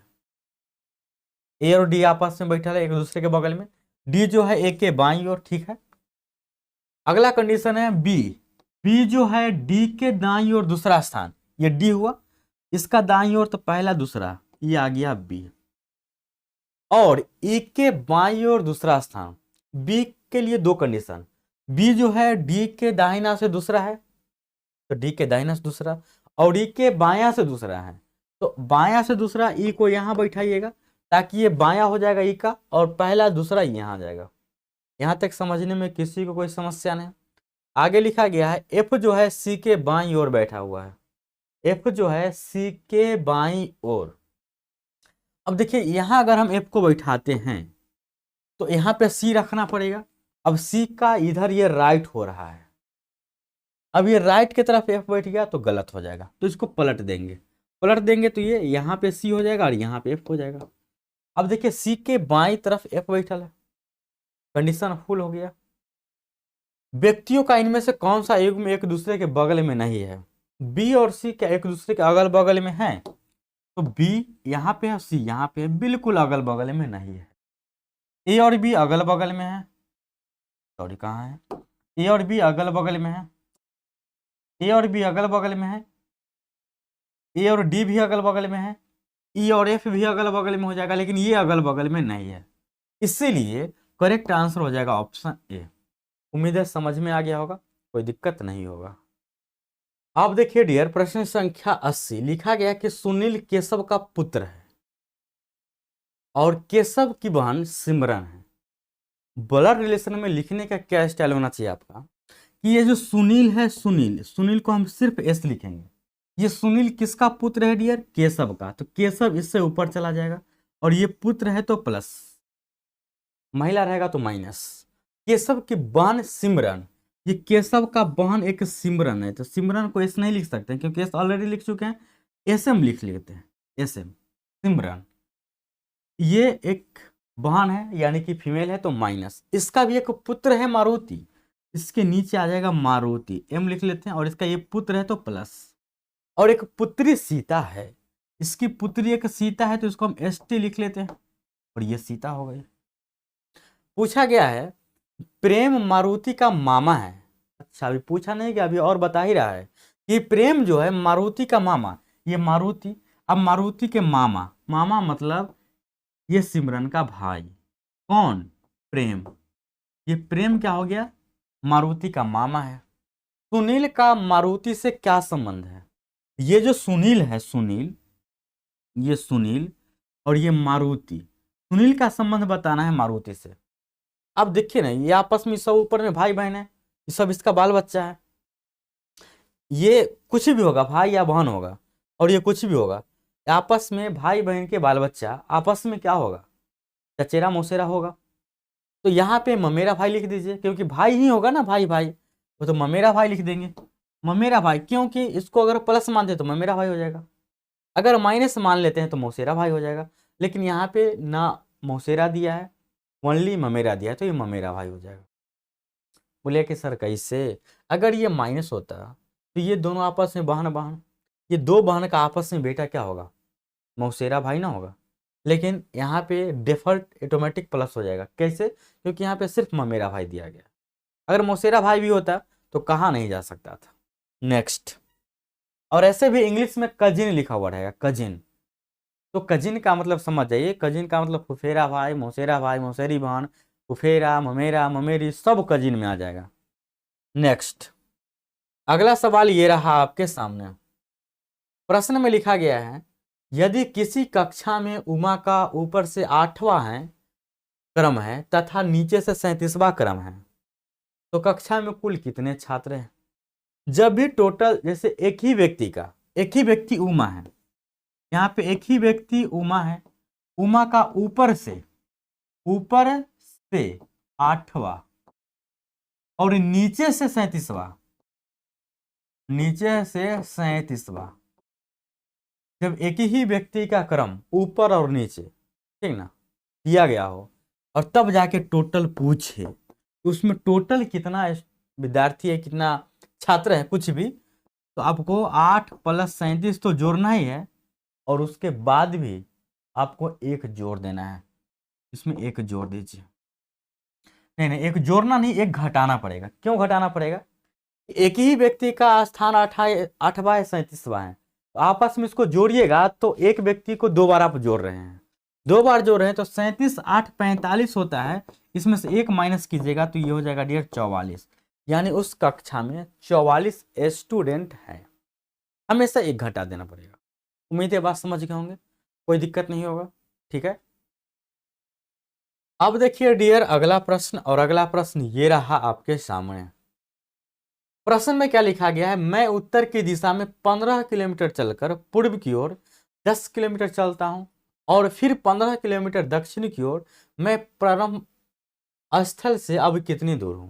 अरे सो इजी प्रश्न, करना क्या है कि आपको सबसे पहली बात तो पूर्व पश्चिम उत्तर दक्षिण लिखने का झंझट नहीं लेना है, याद ही नहीं करना है आपको, आप जिस टाइप से खड़ा है उस टाइप से अपने कॉपी के सामने खड़ा रहिए, और जब खड़ा रहिएगा, जैसे ये मेरा कॉपी है, मैं इसके सामने खड़ा हूं, तो जब खड़ा रहेंगे तो ऊपर में, माथा के ऊपर में ईस्ट लिखिए, पैर में नीचे में वेस्ट लिखिए, ये हाथ में इधर बाएं हाथ में ईस्ट नॉर्थ लिखिए उत्तर, और दाहिना हाथ में दक्षिण यानी कि साउथ लिखिए, हमेशा इस दिशा को लिखिए, दिशा याद करने का कोई जरूरत नहीं कि कौन किधर होगा, सो ऊपर ईस्ट नीचे वेस्ट, इधर ईस्ट नॉर्थ इधर साउथ। अब देखिए यहाँ पे एक पॉइंट मान लेते हैं कि सपोज कि यहाँ पे एक पॉइंट है, मैं उत्तर की दिशा में 15 किलोमीटर चला, अब यहां से हम 15 किलोमीटर आएंगे, पूर्व की ओर फिर 10 किलोमीटर चलेंगे, यानी कि इधर चलेंगे 10 किलोमीटर, और फिर 15 किलोमीटर दक्षिण की ओर। अब ध्यान दीजिए, दक्षिण की ओर 15 किलोमीटर चलेंगे तो यहाँ 15 था तो यहाँ भी 15 इसके सामने सामने होगा ना, इसके जस्ट सामने यहाँ पे हम पहुंचेंगे। मैं प्रारंभ स्थल से कितनी दूर हूं, अब ये प्रारंभ स्थल है, यहां से लेकर यहां तक का दूरी कितना होगा, ये 10 है तो ये भी 10 होगा, यानी कि 10 किलोमीटर दूर है। Correct answer option B. कोई दिक्कत समझने में? दिशा चाहे आप जैसे भी लिखिएगा ना, लेकिन एक रूल रेगुलेशन पे बैठना चाहिए, तो समझिए कि आपका आंसर सही निकलेगा, अन्यथा गलत हो जाएगा। एक मनुष्य का मुंह पश्चिम की ओर है, ये भी दिशा वाला प्रश्न है। तो दिशा वाला में क्या, ऊपर में ईस्ट, नीचे में वेस्ट, इधर नॉर्थ और इधर साउथ। ये जब भी बोले कि एक व्यक्ति का मुख पश्चिम की ओर है, घड़ी की दिशा में 45 डिग्री घूमता है, जब डिग्री वाला प्रश्न है तो आपको करना क्या है कि आपको ना एक ऐसा चिन्ह बना लेना है। व्यक्ति जो है अभी किस दिशा की ओर दिख रहा है, पश्चिम की ओर, तो व्यक्ति इधर की ओर दिख रहा है, ये दिख रहा है व्यक्ति। वह घड़ी की दिशा में 45 डिग्री, घड़ी की दिशा मतलब ऐसे, तो 45 डिग्री चलने का मतलब ये आधा ही चलेगा, यहाँ पे आ जाएगा। घड़ी की दिशा में 45 डिग्री चला, 90 चलता तो यहाँ आता, उसके बाद फिर 180 डिग्री घूमता है। अब कोई व्यक्ति 180 डिग्री घूमेगा तो वो अपने आप के जस्ट अपोजिट में चला जाता है, यहाँ पे है ना, तो इसके जस्ट अपोजिट में यहाँ पे आ जाएगा। तब पूछा गया कि 180 डिग्री घूमने के बाद वह अब किस दिशा में है, तो डियर यहाँ पे पहले साउथ और तब ईस्ट लिखिए, यानी कि दक्षिण और पूर्व की दिशा में है, ऑप्शन डी हो जाएगा। यहाँ तक किसी को समझने में कोई समस्या? चलिए अब देखते हैं डियर अगला प्रश्न, और अगला प्रश्न ये रहा आपके सामने। प्रश्न में लिखा गया है, कौन सी आकृति सूर्य चंद्र अणु के बीच संबंध को दर्शाती है? देखिए यहाँ पे एक अणु भी दिया गया है, तो आप सभी को पता है कि अणु से मिलकर ही, कण कण से मिलकर ही, अणु से मिलकर ही चांद सूर्य पृथ्वी से बना है। यानी कि अणु के अंदर ये चांद अलग बन जाएगा और ये सूर्य अलग बन जाएगा। ना तो थोड़ा सा चांद सूर्य हो सकता है और ना तो थोड़ा सा सूर्य चांद हो सकता है, ये दोनों अलग अलग होगा, लेकिन ये सब अणु के अंदर ही आएगा। ये 12 वाला हो जाएगा डियर, अणु मान सकते हैं, ये 12 वाला अणु है। इसके अंदर ये क्या बन गया डियर, ये सूर्य बन गया, ये बन गया सूर्य, ये सूर्य बन गया, और ये बन गया चांद, ये चांद बन गया। ये दोनों आपस में कभी एक दूसरे को थोड़ा भी पार्ट नहीं ले सकते हैं, दे सकते हैं, तो बस, लेकिन अणु से दोनों बनल है, तो करेक्ट आंसर हो जाएगा ऑप्शन सी। बाकी यहाँ पे बोला है कि अणु भी अलग, चांद भी अलग, सूरज भी अलग, गलत हो जाएगा, ये भी गलत हो जाएगा, थोड़ा बहुत आपस में कोई मैच नहीं कर सकता है, वो तो और गलत हो जाएगा। नेक्स्ट अगला प्रश्न और रीजनिंग का लास्ट प्रश्न ये रहा आपके सामने। प्रश्न में लिखा गया है, यदि दर्पण को दी गई आकृति की दाईं ओर रखा जाए तो आकृति के दर्पण में निर्मित सही प्रतिबिंब का चयन करें। दाईं ओर ये एक प्रतिबिंब है सपोज दैट, और दर्पण यहाँ पे रखना है हमको ना, दाईं ओर रखना है, ये लेफ्ट हो गया और ये राइट हो गया। सबको पता है कि ये लेफ्ट होता है, ये राइट होता है, ये लेफ्ट और ये राइट। यदि दर्पण को दाईं दी गई आकृति के दाईं ओर, ये दाहिनी ओर हम दर्पण रख दिए। अब सोचिए यहाँ पे जब दर्पण आप रखिएगा तो फिगर इधर बनेगा ना, फिगर इधर बनेगा, और दर्पण में जो फिगर बनता है वो फिगर क्या बनता है, ऐसे वाला दर्पण में फिगर क्या बनता है, सिर्फ लेफ्ट वाला राइट में जाएगा, राइट वाला लेफ्ट में जाएगा। यहाँ पे पहले हमको एस दिख रहा है ना इसके सामने, तो पहले एस पलट जाएगा, फिर एम पलटेगा, फिर ओ पलटेगा, फिर टी पलटेगा, और ये जो पी आपको दिख रहा है ऐसे, ये पी पलट के हो जाएगा ऐसे, लेकिन ऊपर का नीचे नहीं होगा। यहाँ पे ध्यान दीजिएगा, तो टी ऊपर से नीचे हो गया, गलत हो गया, ये भी गलत हो जाएगा। और यहाँ पे ध्यान दीजिएगा, तो एस के बाद देखिए पहले एस आएगा, फिर एम आएगा, फिर ओ आ जाएगा, टी, ओ के बाद टी आना चाहिए, ओ के बाद टी, सिर्फ ऑप्शन सी में है। ओ के बाद यहाँ पे टी है तो टी आना चाहिए, यहाँ पे पी दे दिया, इसलिए गलत, और एक आंसर ऑप्शन सी हो जाएगा। उम्मीद है इतना क्लियर होगा, कोई दिक्कत नहीं होगा। अब चलते हैं डियर कंप्यूटर वाले प्रश्न की तरफ। कंप्यूटर में क्या दिया गया है, बेसिक कंप्यूटर है। पहली पीढ़ी के कंप्यूटर का मुख्य घटक क्या था, यानी कि सबसे पहले जो कंप्यूटर बना था फर्स्ट जनरेशन का, वह किस पे आधारित था। अगर आप कंप्यूटर का थोड़ा भी नॉलेज रखते होंगे तो आपको पता होना चाहिए कि सबसे पहले जो कंप्यूटर बना था वह वैक्यूम ट्यूब पर आधारित था। करेक्ट आंसर इसका ऑप्शन ही हो जाएगा। नेक्स्ट ट्रांजिस्टर वाला कंप्यूटर अभी है। अगला प्रश्न ये रहा आपके सामने। प्रश्न में लिखा गया है, कंप्यूटर शब्दावली में EPROM का पूर्ण रूप क्या है। याद करने योग्य बात है, याद कर लीजिएगा। EPROM का जो फुल फॉर्म होता है erasable programmable read only memory. Correct option हो जाएगा ए, बाकी ये सब गलत हो जाएगा, ठीक है ना। अब नेक्स्ट देखिए डियर, नेक्स्ट है 88। यह है निम्नलिखित में से किसे पहला वेब ब्राउजर माना जाता है। वेब ब्राउजर होता क्या है, किसी भी वेबसाइट के अंदर तक जाने के लिए जिसका हम उपयोग करते हैं उसको हम बोलते हैं वेब ब्राउजर। सबसे पहले दुनिया का जो वेब ब्राउजर था वह था www। सबसे पहले दुनिया का वेब ब्राउजर www था। इसका यदि आपसे फुल फॉर्म पूछा जाए तो आप इसका फुल फॉर्म क्या देंगे, बताएंगे वर्ल्ड वाइड वेब। इसका फुल फॉर्म होता है डियर वर्ल्ड वाइड वेब, ये सबको पता है। इसका जो संस्थापक है, इसका संस्थापक बोलिए या खोजकर्ता बोलिए, इसका संस्थापक होगा टिम वर्नर्स ली। टिम वर्नर्स ली ये इसका संस्थापक है। लेकिन आपसे ये नहीं पूछा गया है सबसे पहला, तो सबसे पहला तो www है, लेकिन यहाँ पे कहीं www दिख रहा है, नहीं ना दिख रहा है। ये www का नाम चेंज कर दिया गया है, इसका नेम चेंज कर दिया गया है, और नेम चेंज कर दिया गया और इसका नाम रख दिया गया है नेक्सस। इसका नाम रख दिया गया है डियर नेक्सस, इसीलिए इसका करेक्ट आंसर हो जाएगा ऑप्शन ए। उम्मीद है बात समझ में आ गया होगा। चलिए अब बढ़ते हैं डियर अगले प्रश्न की तरफ, और अगला प्रश्न ये रहा आपके सामने। निम्न में से कौन सा अस्थायी मेमोरी या अस्थिर मेमोरी के रूप में जाना जाता है। जब आप कंप्यूटर पढ़ेंगे तो रैम और रोम के बारे में पढ़ेंगे। तो रैम मतलब रीड एक्सेस मेमोरी होता है। रैम, जब आप कंप्यूटर पढ़ेंगे तो एक रैम के बारे में पढ़ेंगे और एक रोम के बारे में पढ़ेंगे।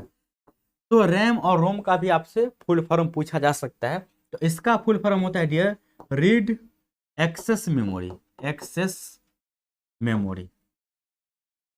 और रोम का फुल फॉर्म होता है read only memory, only memory.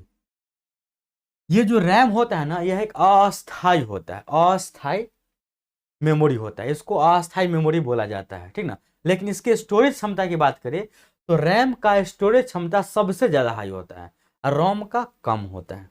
तो करेक्ट आंसर हो जाएगा रैम। इसको अस्थाई मेमोरी बोला जाता है, लेकिन इसका कैपेसिटी रोम से ज्यादा होता है, और इसको आगे एक्सटेंड भी किया जा सकता है, बढ़ाया भी जा सकता है, लेकिन आप रोम को नहीं बढ़ा सकते हैं। चलिए डियर अब बढ़ते हैं अगले प्रश्न की तरफ, और अगला प्रश्न ये रहा आपके सामने। पूछा गया है निम्नलिखित में से कौन सी एक हाई लेवल लैंग्वेज नहीं है। अब हाई लेवल लैंग्वेज का मतलब कंप्यूटर का भाषा। सी कंप्यूटर का भाषा है, C++ भी कंप्यूटर का भाषा है, जावा भी कंप्यूटर का भाषा है, लेकिन मशीन लैंग्वेज जो है ना, ये लैंग्वेज नहीं है, बिल्कुल नहीं। तो करेक्ट आंसर हो जाएगा ऑप्शन डी, ठीक है। कोई दिक्कत नहीं, यहां तक याद हो गया होगा। अगला प्रश्न, अगला प्रश्न ये रहा आपके सामने। रैम किस प्रकार की संग्रहण मेमोरी है। तो किसी भी इलेक्ट्रॉनिक डिवाइस का जो रैम होता है उसका वह प्राथमिक मेमोरी होता है। प्राथमिक मेमोरी रहेगा तब ना उसमें आपको कुछ दिखेगा।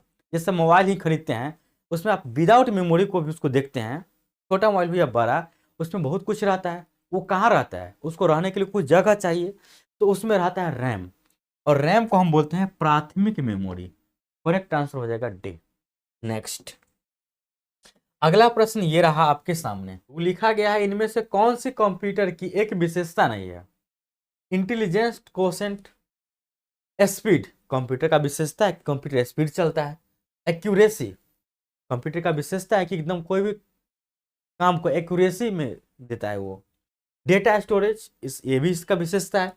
लेकिन इंटेलिजेंस कोशेंट इसका एक विशेषता नहीं है, ये मानव का विशेषता है, ये कंप्यूटर का नहीं। कंप्यूटर का ये सब एक विशेषता है। नेक्स्ट प्रश्न डियर ये रहा आपके सामने। कंप्यूटर के टूल्स जैसे कि वर्ड, एक्सेल, पावर पॉइंट निम्नलिखित में से किस कंपनी का प्रोडक्ट है। ये बात किसको पता नहीं है कि वर्ड हो, एक्सेल हो, पावर पॉइंट हो, ये सब माइक्रोसॉफ्ट का देन है, माइक्रोसॉफ्ट कंपनी का। चाहे आप लैपटॉप किसी भी कंपनी का खरीद लीजिए, उसमें जो वर्ड रहेगा, पावर पॉइंट रहेगा ना, एक्सेल रहेगा, वो माइक्रोसॉफ्ट कंपनी का ही रहेगा। इसका जिम्मेवारी यही लिया है। नेक्स्ट अगला प्रश्न ये रहा आपके सामने। प्रश्न में लिखा गया है किसी मेल में मौजूद तारीख एंटर करने के लिए किसे प्रेस किया जाता है। जब आप मेल का यूज करेंगे और उसमें वहां पे तारीख लिखना पड़ेगा तो आप लिखिए मत, आप डायरेक्ट शॉर्टकट का यूज कीजिए, कंट्रोल प्लस सेमीकोलन, मतलब कंट्रोल तो आपको दबाना ही है, प्लस, कंट्रोल प्लस का मतलब है कंट्रोल और प्लस नहीं दबाना है, कंट्रोल दबाने के साथ साथ आपको ये सेमीकोलन दबा देना है। तो करेक्ट आंसर हो जाएगा option A, control plus semicolon. उम्मीद है समझ में आ गया होगा। नेक्स्ट अगला प्रश्न डियर ये रहा आपके सामने।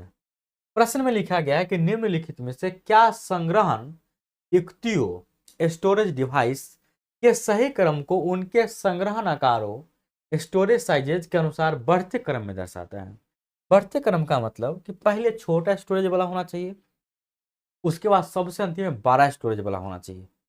अगर सबसे बड़ा स्टोरेज की बात करें तो आपके दिमाग में क्या आएगा, बोलेंगे कंप्यूटर का, आप ले जाइए कंप्यूटर दुकान पे कंप्यूटर, बोलिए कि इसका क्षमता बढ़ा दीजिए, स्टोरेज क्षमता 2 TB कर दीजिए, 5 TB कर दीजिए, तो दुकानदार क्या बोलेगा आपको, आप हार्ड डिस्क ले लीजिए। मतलब 12 से 12 स्टोरेज क्षमता को लगाने के लिए आपको हार्ड डिस्क लेना पड़ेगा, और छोटा से बड़ा की तरफ जाना है, इसका मतलब सबसे लास्ट में हार्ड डिस्क होना चाहिए, और सबसे लास्ट में जो हार्ड डिस्क ड्राइव है सिर्फ इस ऑप्शन में है, इसलिए ये सही हो गया। रजिस्टर क्या होता है डियर, रजिस्टर सीपीयू के अंदर का एक भाग होता है, वो भी स्टोरेज क्षमता ही है, लेकिन वो एकदम बिल्कुल छोटा सा है, लेकिन बहुत पावरफुल होता है और बहुत स्पीड चलता है। कैश भी स्टोरेज क्षमता होता है, रैम, हार्ड डिस्क, ये सब एक स्टोरेज क्षमता है। उम्मीद है बात समझ में आ गया होगा। नेक्स्ट 96 में क्या लिखा गया है, कंप्यूटर में लोगो क्या है। ये जो लोगो है ये आप पर्सन नहीं समझिएगा, ये इंग्लिश में LOGO लिखा गया है। ये क्या होता है कंप्यूटर में डियर, ये जो लोगो होता है ये एक प्रोग्रामिंग भाषा होता है। ऑप्शन डी इसका सही आंसर होगा, बाकी ये सब गलत हो जाएगा। प्रश्न संख्या 97 में क्या लिखा गया है, निम्नलिखित में से कौन सा स्प्रेडशीट का एक उदाहरण है। जब भी स्प्रेडशीट का बात आए तो आपको समझ जाना है कि स्प्रेडशीट का मतलब होता है डियर कॉलम और रो। स्प्रेडशीट का मतलब कॉलम और रो होता है। तो क्या माइक्रोसॉफ्ट एक्सेल में कॉलम रो होता है ऑटोमेटिक, बिल्कुल होता है, ये एक स्प्रेडशीट है। बाकी माइक्रोसॉफ्ट आउटलुक में आप बना सकते हैं, लेकिन ये ऑटोमेटिक नहीं रहता है, ये भी नहीं रहता है और इसमें भी नहीं रहता है। बाकी सब में आप कॉलम और रो बना सकते हैं, लेकिन ऑटोमेटिक नहीं रहता है। इसको हम बोलते हैं स्प्रेडशीट। कॉलम रो जो ऑटोमेटिक रहे वह माइक्रोसॉफ्ट एक्सेल में दिखता है। तो यह हो गया एक स्प्रेडशीट का उदाहरण। नेक्स्ट प्रश्न संख्या 98, डैश डैश डैश एक सामान्य शब्द है जो इंटरनेट एवं वर्ल्ड वाइड वेब के सभी विधिक एवं नियामक पहलुओं को संदर्भित करता है। जैसे कोई भी चीज चल रहा है, इंटरनेट चल रहा है या कोई भी चीज चल रहा है, तो उसके ऊपर भी कोई कानून होगा ना। जैसे हम लोग आप लोग जब चलते हैं रोड पे या कहीं भी चलते हैं, कुछ भी करते हैं, तो सब कानून के दायरे में ही करते हैं। तो ये जो इंटरनेट चल रहा है इसमें भी तो कुछ कानून होगा। ऐसा तो नहीं कि आप कहीं पे कुछ अपलोड कर दीजिएगा, कुछ भी लिख दीजिएगा, तो इसका भी एक कानून है। वो कानून को बोला जाता है dear cyber law. Correct answer क्या हो जाएगा, साइबर लॉ। अब देखिए डियर 99 प्रश्न में लिखा गया है, कंप्यूटर वायरस से बचने के लिए निम्नलिखित सुरक्षा नियमों में से कौन सा उपाय नहीं है। बिना स्कैन के किसी भी फ्लॉपी का प्रयोग नहीं करना चाहिए, बिल्कुल नहीं करना चाहिए। किसी भी बाहरी फ्लॉपी डिस्क का प्रयोग बिना स्कैन ये प्रयोग नहीं करना चाहिए। अभी बाहरी है तो आएगा भी अंदर में तभी तो यूज करेंगे, ये कोई नियम नहीं है। ये बाहरी है, अब जितना मार्केट में बवा रहा है वो मेरे पास आएगा तब ना। तो ये है कि अपनी फ्लॉपी डिस्क को स्कैन करना चाहिए, ना कि बाहर वाला को हम स्कैन करने जाएंगे, उसका हम यूज करेंगे तभी तो किसी भी बाहरी फ्लॉपी का डिस्क का प्रयोग बिना स्कैन किए नहीं करना चाहिए। अरे किसी का भी काहे करेंगे, हम यूज नहीं कर रहे हैं। करेक्ट आंसर ऑप्शन बी हो जाएगा। नेक्स्ट ऑप्शन बी इसका सही हो जाएगा। और प्रश्न संख्या लास्ट ये रहा 100, इंटरफेस एक समय में एक बिट ट्रांसमिट करता है, इसको बोला जाता है सीरियल। करेक्ट आंसर इसका हो जाएगा ऑप्शन ए।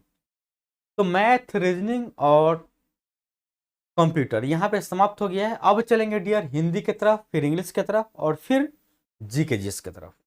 तो हिंदी के प्रश्न की तरफ चलते हैं प्रश्न संख्या 1 से। तो डियर प्रश्न संख्या 1 यहां से स्टार्ट होता है, ये रहा हिंदी लैंग्वेज। हिंदी में लिखा गया है, यति का क्या अर्थ है। यति, ये जो यति लिखा गया है इसका अर्थ बताना है आपको। चरण, गण, विराम और परवाह। तो डियर आपको याद होना चाहिए यति का जो अर्थ होता है, यति का इसका अर्थ होता है विराम, यानी रुका हुआ। ये चरण का मतलब तो पैर होता है, गण का मतलब होता है महोदय, या विद्यार्थीगण जैसे बोलते हैं, ये आदमी या वीर बोलते हैं उसको। और प्रवाह का मतलब होता है धारा। तो जान गए कि यति का मतलब क्या होता है डियर? तो डियर यति का मतलब होता है विराम। अब नेक्स्ट अगला प्रश्न है, परीक्षा केंद्र में इनमें से कौन सा समास है?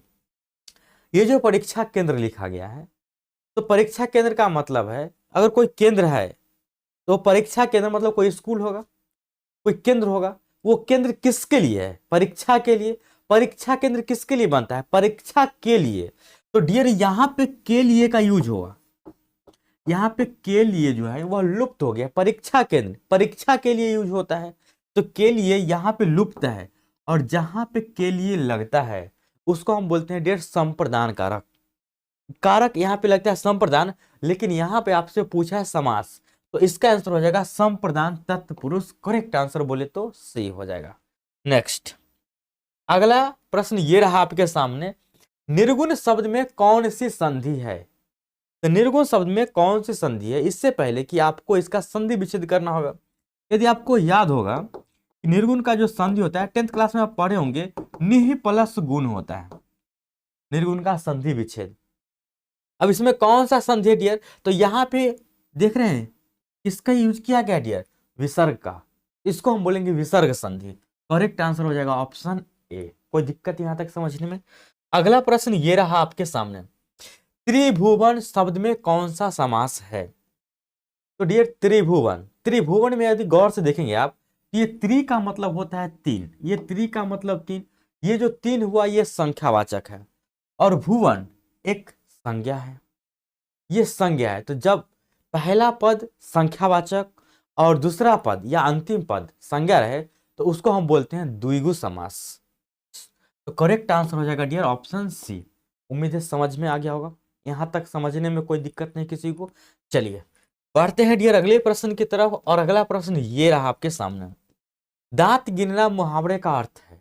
दांत गिनना, गहरी दोस्ती करना ना, उम्र पता लगाना, बिल्कुल बच्चा का दांत गिनना, या जानवर का भी आदमी दांत गिनता है, बोलता है ना कि मेरा भैंस 2 दांत का हो गया, मेरा गाय 3 दांत का हो गया, 1 दांत का हो गया। इससे क्या होता है कि पता लगता है कि उम्र बढ़ने के साथ साथ आदमी को या जानवर को दांत ही बढ़ता है, यानी कि उम्र का पता लगाना। करेक्ट आंसर हो जाएगा ऑप्शन बी। ये सब बात आप समझते हैं, मुझे पता है कि इसमें आपको कोई दिक्कत नहीं है, लेकिन अधिक से अधिक प्रैक्टिस आपको करना पड़ेगा मैथ्स पे, रीजनिंग पे, ठीक ना, और इंग्लिश याद करना पड़ेगा।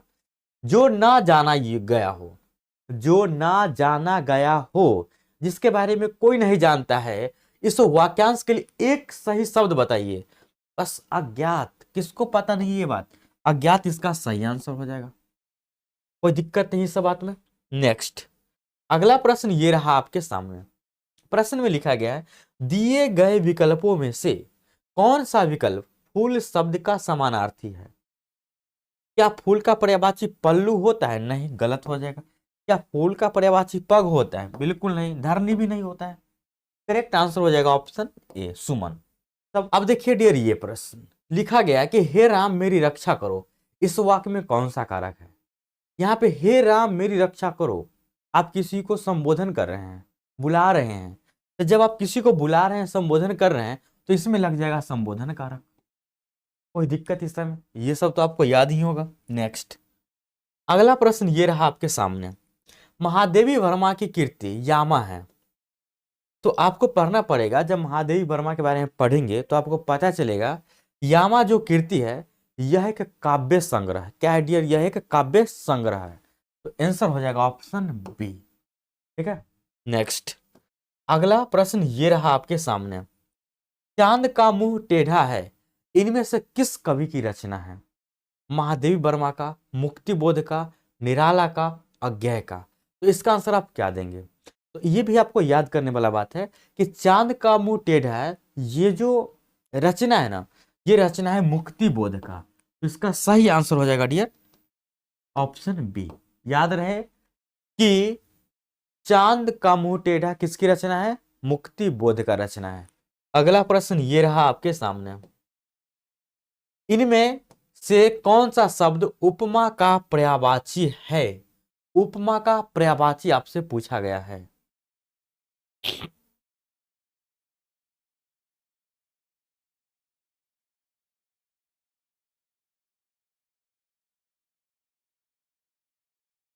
अब देखिए इस प्रश्न को लिखा गया है, इनमें से कौन सा शब्द उपमा का पर्यायवाची शब्द नहीं है।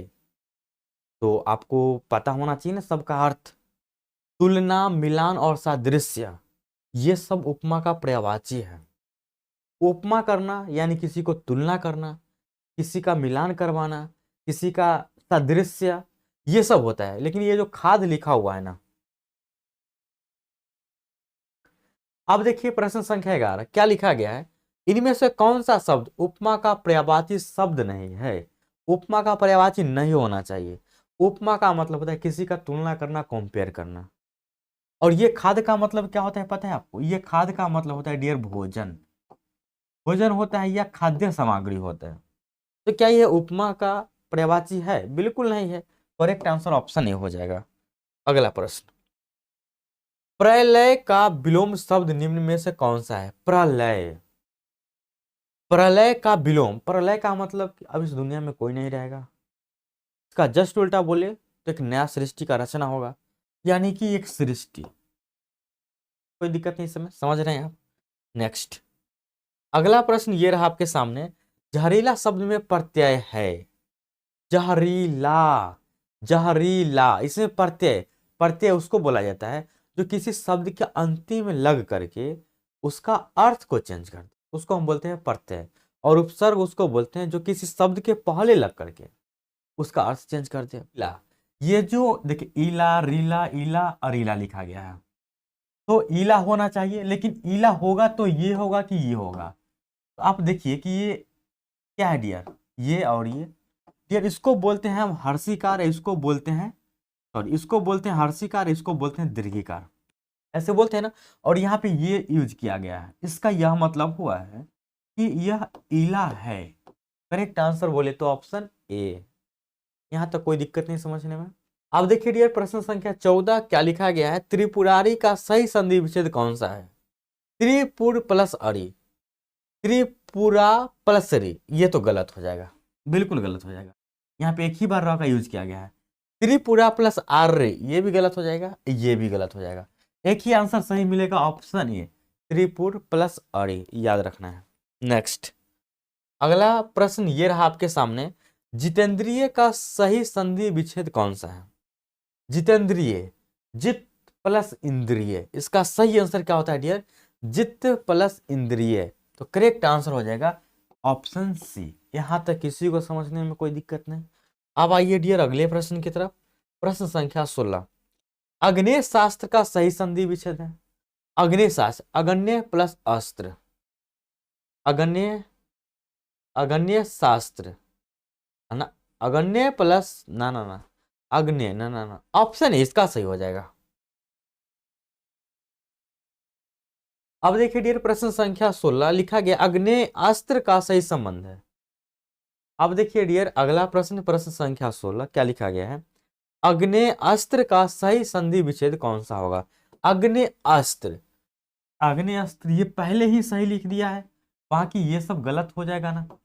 तो करेक्ट आंसर हो जाएगा ऑप्शन ए। संधि विच्छेद का अधिक से अधिक प्रैक्टिस करें।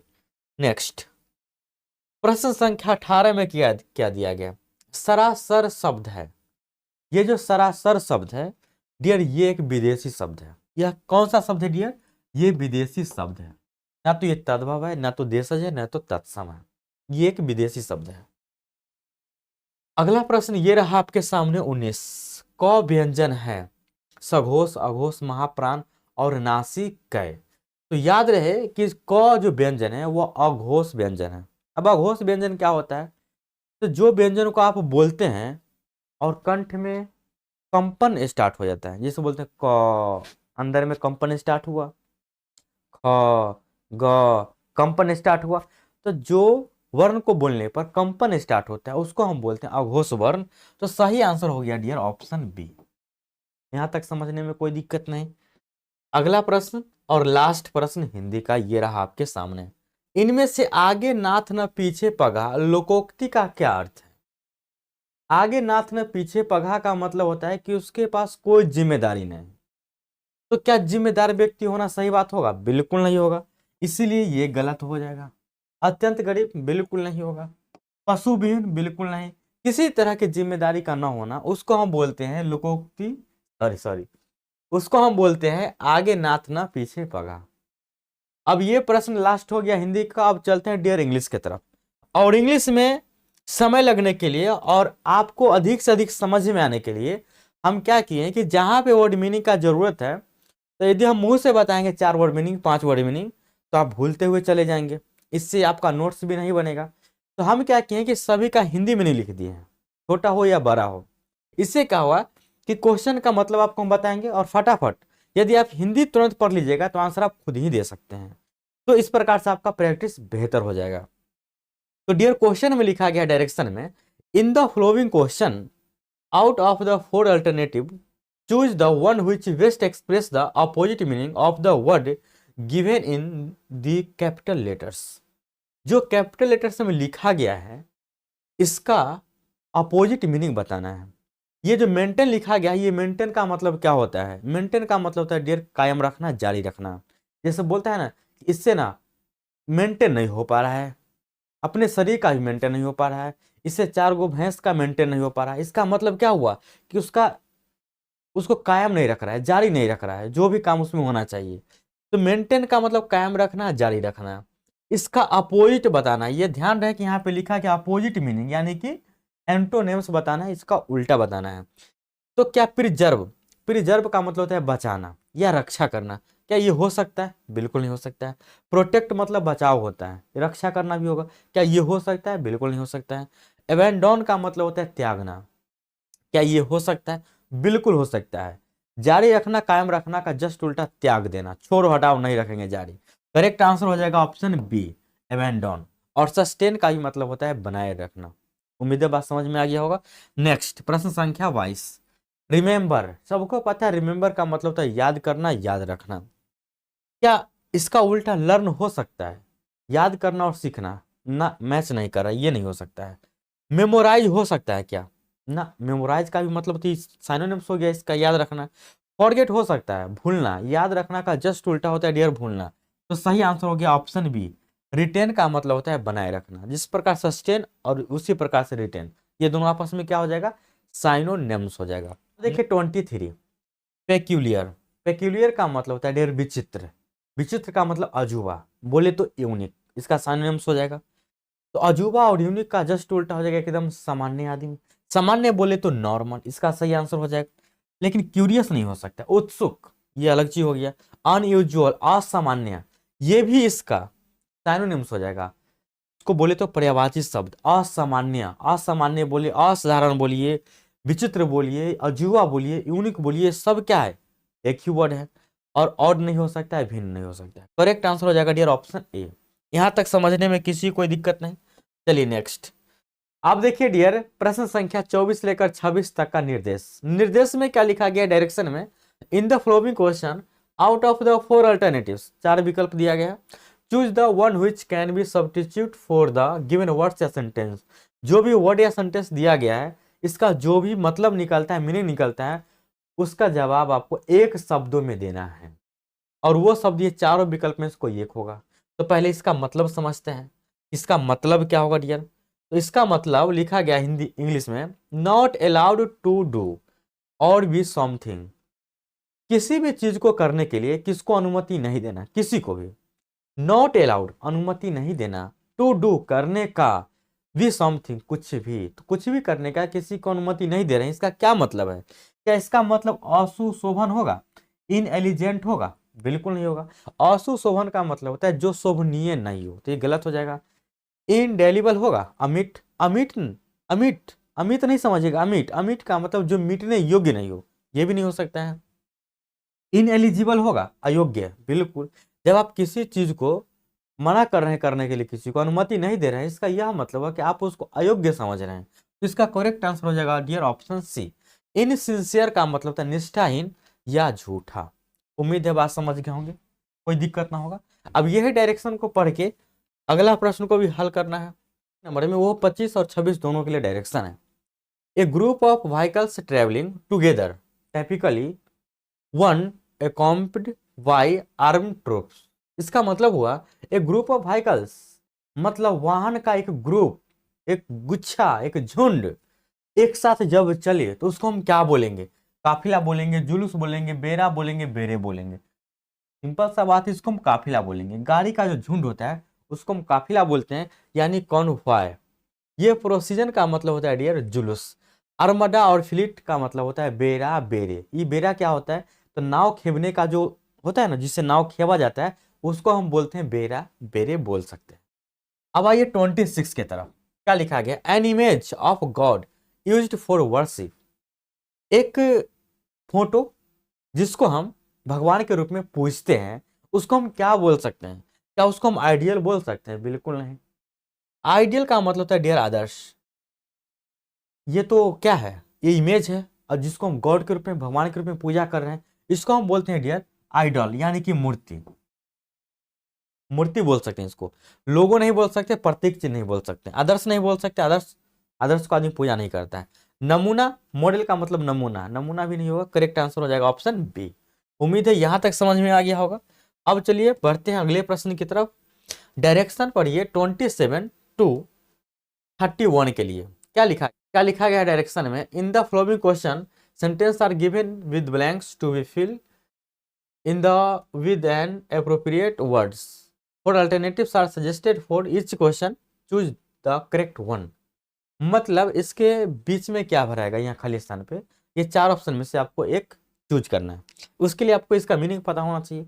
यहाँ पे लिखा गया although I like cats I can not dash one as a pet. मतलब हम तो कैट को पसंद करते हैं। ये अल्थो जहां जहां लगता है, इसका मतलब जस्ट विपरीत का बात करेगा। जैसे हमको खाना पसंद है लेकिन कृषि करना पसंद नहीं है। ठीक है, हमको बाइक चलाना पसंद है लेकिन बाइक को धोना, अब बाइक को में तेल भराना और बाइक को सर्विसिंग करना पसंद नहीं है। इसका जस्ट अपोजिट। आई लाइक कैट्स, मुझे कैट्स पसंद है। आई कैन नॉट क्या एडॉप्ट लेना वन एज फेट। मतलब अगर आपको बिल्ली पसंद है तो आप उसको गोद ले लीजिए, आप उसको रख लीजिए, लेकिन नहीं, ये मुझे पसंद नहीं है। इसका जस्ट उल्टा। इसका सही आंसर हो जाएगा कि हम I can not adopt one as pet, मतलब इसको हम गोद नहीं ले सकते हैं। बाकी अप्लाई का मतलब आवेदन करना होता है, वाइड का मतलब टालना होता है, मना भी करना होता है, एग्री का मतलब राजी भी होता है, सहमति भी होता है। तो ये सही आंसर हो जाएगा ऑप्शन बी। उम्मीद है बात समझ में आ गया होगा। नेक्स्ट, अब देखिए डियर प्रश्न संख्या 28। क्या लिखा गया है? ही इज ऑलवेज रेस्टलेस, वो हमेशा बेचैन रहता है। इसका क्या मतलब हुआ? उसके पास शांति नहीं है। He is never at peace with himself, जो आदमी हमेशा बेचैन रहेगा, क्या उसके पास कभी शांति हो सकता है? बिल्कुल नहीं हो सकता है। तो ही इज नेवर, नेवर मतलब कभी नहीं, पेस विद हिमसेल्फ, अपने आप में उसको कभी शांति नहीं रहता है। बाकी साइलेंस का मतलब चुप होता है, फ्रीडम का मतलब आजादी होता है, सेरेनिटी का मतलब स्थिरता होता है। उम्मीद है यहां तक समझ में आ गया होगा, कोई दिक्कत ना होगा, ये सब आप समझ जाते होंगे। नेक्स्ट प्रश्न में लिखा गया है राधा वाज एक्सट्रीमली, एक्सट्रीमली का मतलब बहुत अधिक, about the welfare of her parents, मतलब राधा अपने माता पिता के स्वास्थ्य को लेकर के बहुत क्या है? राधा अपने माता पिता के स्वास्थ्य को लेकर के क्या होगा? तीव्र होगा ना, गलत हो जाएगा। तीव्र का मतलब तेज होता है, ये तो नहीं हो सकता। इम्पेशेंट, बेताब होगा। क्या माता पिता के स्वास्थ्य को लेकर कोई बेताब हो सकता है? गलत बात है। उत्सुक होगा, उत्सुक काहे होगा भाई?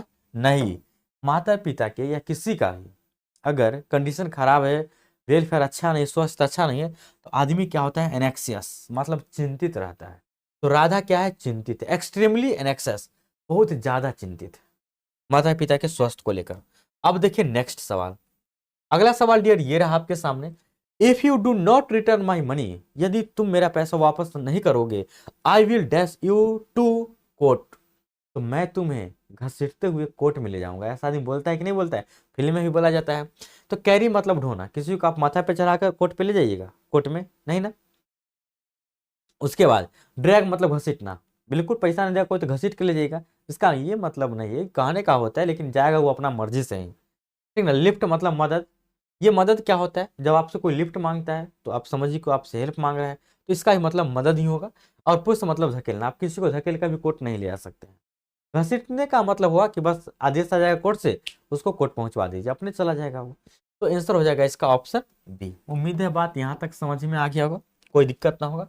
चलिए तो अब बढ़ते हैं डियर अगले प्रश्न की तरफ। प्रश्न संख्या 31। क्या लिखा गया है? Social distancing should be practice, social distancing को क्या करना चाहिए? प्रैक्टिस में रखना चाहिए। In dash with other everyday preventive action, तो इसमें क्या लगेगा, understanding with other everyday preventive action. ये जो प्रिवेंटिव एक्शन है इसका मतलब होता है, प्रिवेंटिव का मतलब कार्रवाई और एक्शन का मतलब निर्णय। तो अदर दिन जो आप रहते हैं, क्या उसको भी साथ साथ में कार्रवाई निर्णय लेना चाहिए या नहीं लेना चाहिए अदर एवरीडे का? तो समझ नहीं, कॉम्प्रिहेंसिव का मतलब समझ नहीं होगा। अरेंजमेंट विद अदर डे ना, कॉम्बिनेशन संयोजन, संयोजन का मतलब होता है कि सोशल डिस्टेंसिंग के साथ साथ जो रूल रेगुलेशन है एवरी डे का, उसको भी अपनाना चाहिए, निर्णय उस पर लेना चाहिए। तो डियर करेक्ट आंसर हो जाएगा ऑप्शन डी, कॉम्बिनेशन। नेक्स्ट प्रश्न पे बढ़ते हैं, और अगला प्रश्न ये रहा आपके सामने, प्रश्न संख्या 32 से लेकर 34 तक। क्या लिखा गया, इन the following question there are 4 different words out of which one is misspelled, find the misspelled word as the answer। misspelled का मतलब हुआ कि जो वर्ड में कहीं ना कोई त्रुटि होगा, एक दो वर्ड का या एक वर्ड का, मैक्सिमम 2 या मिनिमम 1 रहता है, इससे ना कम ना इससे ज्यादा रहेगा, इससे कम होगा तो वो सही हो जाएगा। तो लिखा गया है डिकैच, ये डिकैच का मतलब होता है डियर हुक, जो कि बिल्कुल सही लिखा गया है। डिफरेंस, ये बिल्कुल सही लिखा गया, इसका मतलब होता है अंतर। डिसीजन, निर्णय, बिल्कुल सही लिखा गया। डिक्शनरी मतलब शब्दकोश होता है, लेकिन ध्यान से देखिएगा तो ये डिक्शनरी में थोड़ा सा गलती है। DICTIONERY नहीं होता, NARY होता है। डिक्शनरी ये ऐसे लिखा जाता है, इसलिए ऑप्शन डी करेक्ट है। NERY नहीं होता है, NARY होता है। आपको लगेगा कि वो सही है, लेकिन वो गलत है। 3 इसमें क्या लिखा गया है, फ्यूचर। क्या फ्यूचर सही लिखा क्या है? बिल्कुल सही लिखा गया है, FUTUR, फ्यूचर मतलब भविष्य, मतलब भविष्य आपका सही है। अब उसके बाद वहां पे लिखा गया है फ्लेवर। क्या फ्लेवर से लिखा गया है? फ्लेवर का स्पेलिंग होता है FLAVOUR, लेकिन यहाँ पे गलती लिखा गया है, भी के बाद ओ छोड़ दिया है और ई आपको एक्स्ट्रा दे दिया गया है, इसमें 2 लेटर गलत लिखा गया, इसलिए ये गलत हो गया। करेक्ट आंसर हो जाएगा ऑप्शन भी, क्योंकि गलत वाला को ही चुनना है। और याद रहे ये सब आपको कहाँ से पता चलेगा, तो ये सब आपको वर्ड मीनिंग करने से, पढ़ने से, याद करने से, लिखने से, प्रैक्टिस करने से पता चलेगा। ऐसे कोई फॉर्मूला नहीं है जिससे आपको पता चल जाए। नेक्स्ट है डियर 34, डिस्टर्बेंस का मतलब अशांति। डिस्टर्बेंस बिल्कुल सही लिखा गया है। कंपल्सरी, ये कंपल्सरी पता है कैसे लिखा था? ऐसे COMPULSORY होता है कंपल्सरी, तब होगा आवश्यक। बाकी पोटेंशियल मतलब संभावना, ये सही लिखा गया। और ऑडियंस मतलब जनता, ये भी बिल्कुल सही लिखा गया है। गलत कौन था डियर? तो बी। अब हम क्या बोले, कम से कम तो 1 लेटर गलत रहेगा ही, मैक्सिमम 2 रह सकता है बहुत से बहुत। इससे in the following question 4 alternatives are given for the idioms या phrase in bold the sentence. Sentence में बोल्ड लेटर्स लिखा गया है, idioms phrase. Choose the alternative which best express the meaning of the idioms या phrase. लिखा गया communicative English is the Achilles heel for job aspirants.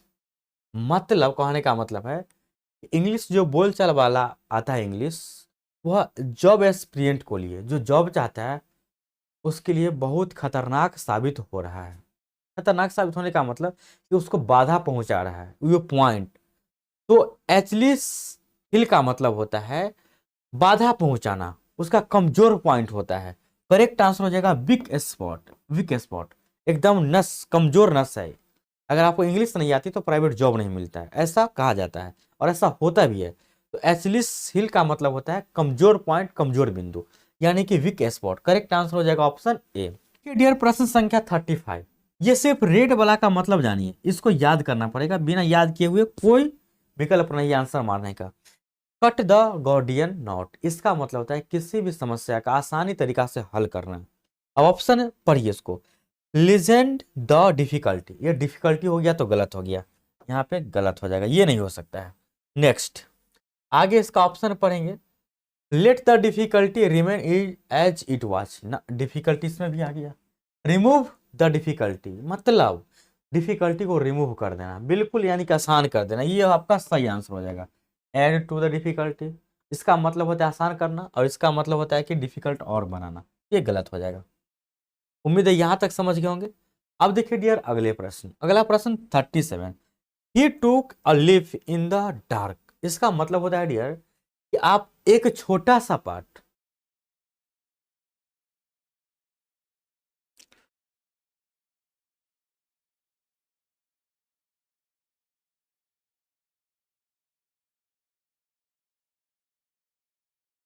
अब देखिए dear 37 क्या लिखा गया है, टूक अ लिफ इन द डार्क, इसका मतलब क्या होता है, ये इडियम्स का मतलब होता है डियर कि बिना कुछ जाने हुए किसी भी काम को कर लेना, बिना परिणाम जाने हुए किसी भी काम को बिना परिणाम जाने हुए करना, उसको हम बोलते हैं मुहावरा के रूप में took a leap in the dark, idioms के रूप में।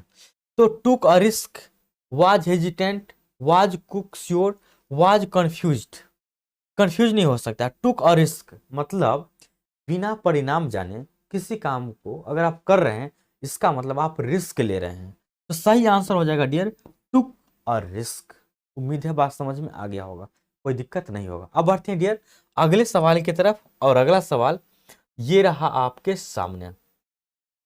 प्रश्न में क्या लिखा गया है, डायरेक्शन है दिया गया 38 से लेकर 40 तक के लिए। इन the following question of the 4 alternatives choose the one which best express the meaning of the given word. कहने का मतलब है कि यहाँ पे पर्यायवाची शब्द बताना है, जैसे एक शब्द का अनेक अर्थ होता है और सेम अर्थ भी होता है, या अनेकों शब्द का एक अर्थ होता है। तो यहाँ पे लिखा गया डियर फ्रेगल, फ्रेगल का मतलब होता है भंगुर। ये भंगुर का मतलब क्या होता है, भंगुर का मतलब होता है टूट जाना, बिखर जाना।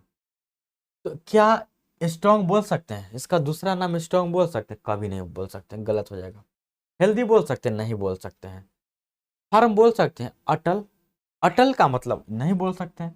अब भंगुर का मतलब टूटना, बिखरना, छिटाना, इसको हम बोल सकते हैं फर्म, कभी नहीं बोल सकते हैं। दुर्बल बोल सकते हैं, अगर कोई चीज भंगुर है इसका मतलब वो दुर्बल है, तभी तो वो टूट रहा है, फूट रहा है। तो करेक्ट आंसर हो जाएगा फ्रेल, करेक्ट आंसर फ्रेल यानी कि दुर्बल। अब देखिए नेक्स्ट, कैंडोन, कैंडोन का मतलब होता है डियर माफ करना। अब इसका दूसरा वर्ड बताना है जिसका भी मतलब माफी करना होगा, क्षमा करना होगा। साफ साफ यहाँ पे लिखा गया है फॉरगिव, फॉरगिव का मतलब सबको पता है, माफ करना बोले या क्षमा करना। करेक्ट आंसर हो जाएगा ऑप्शन है।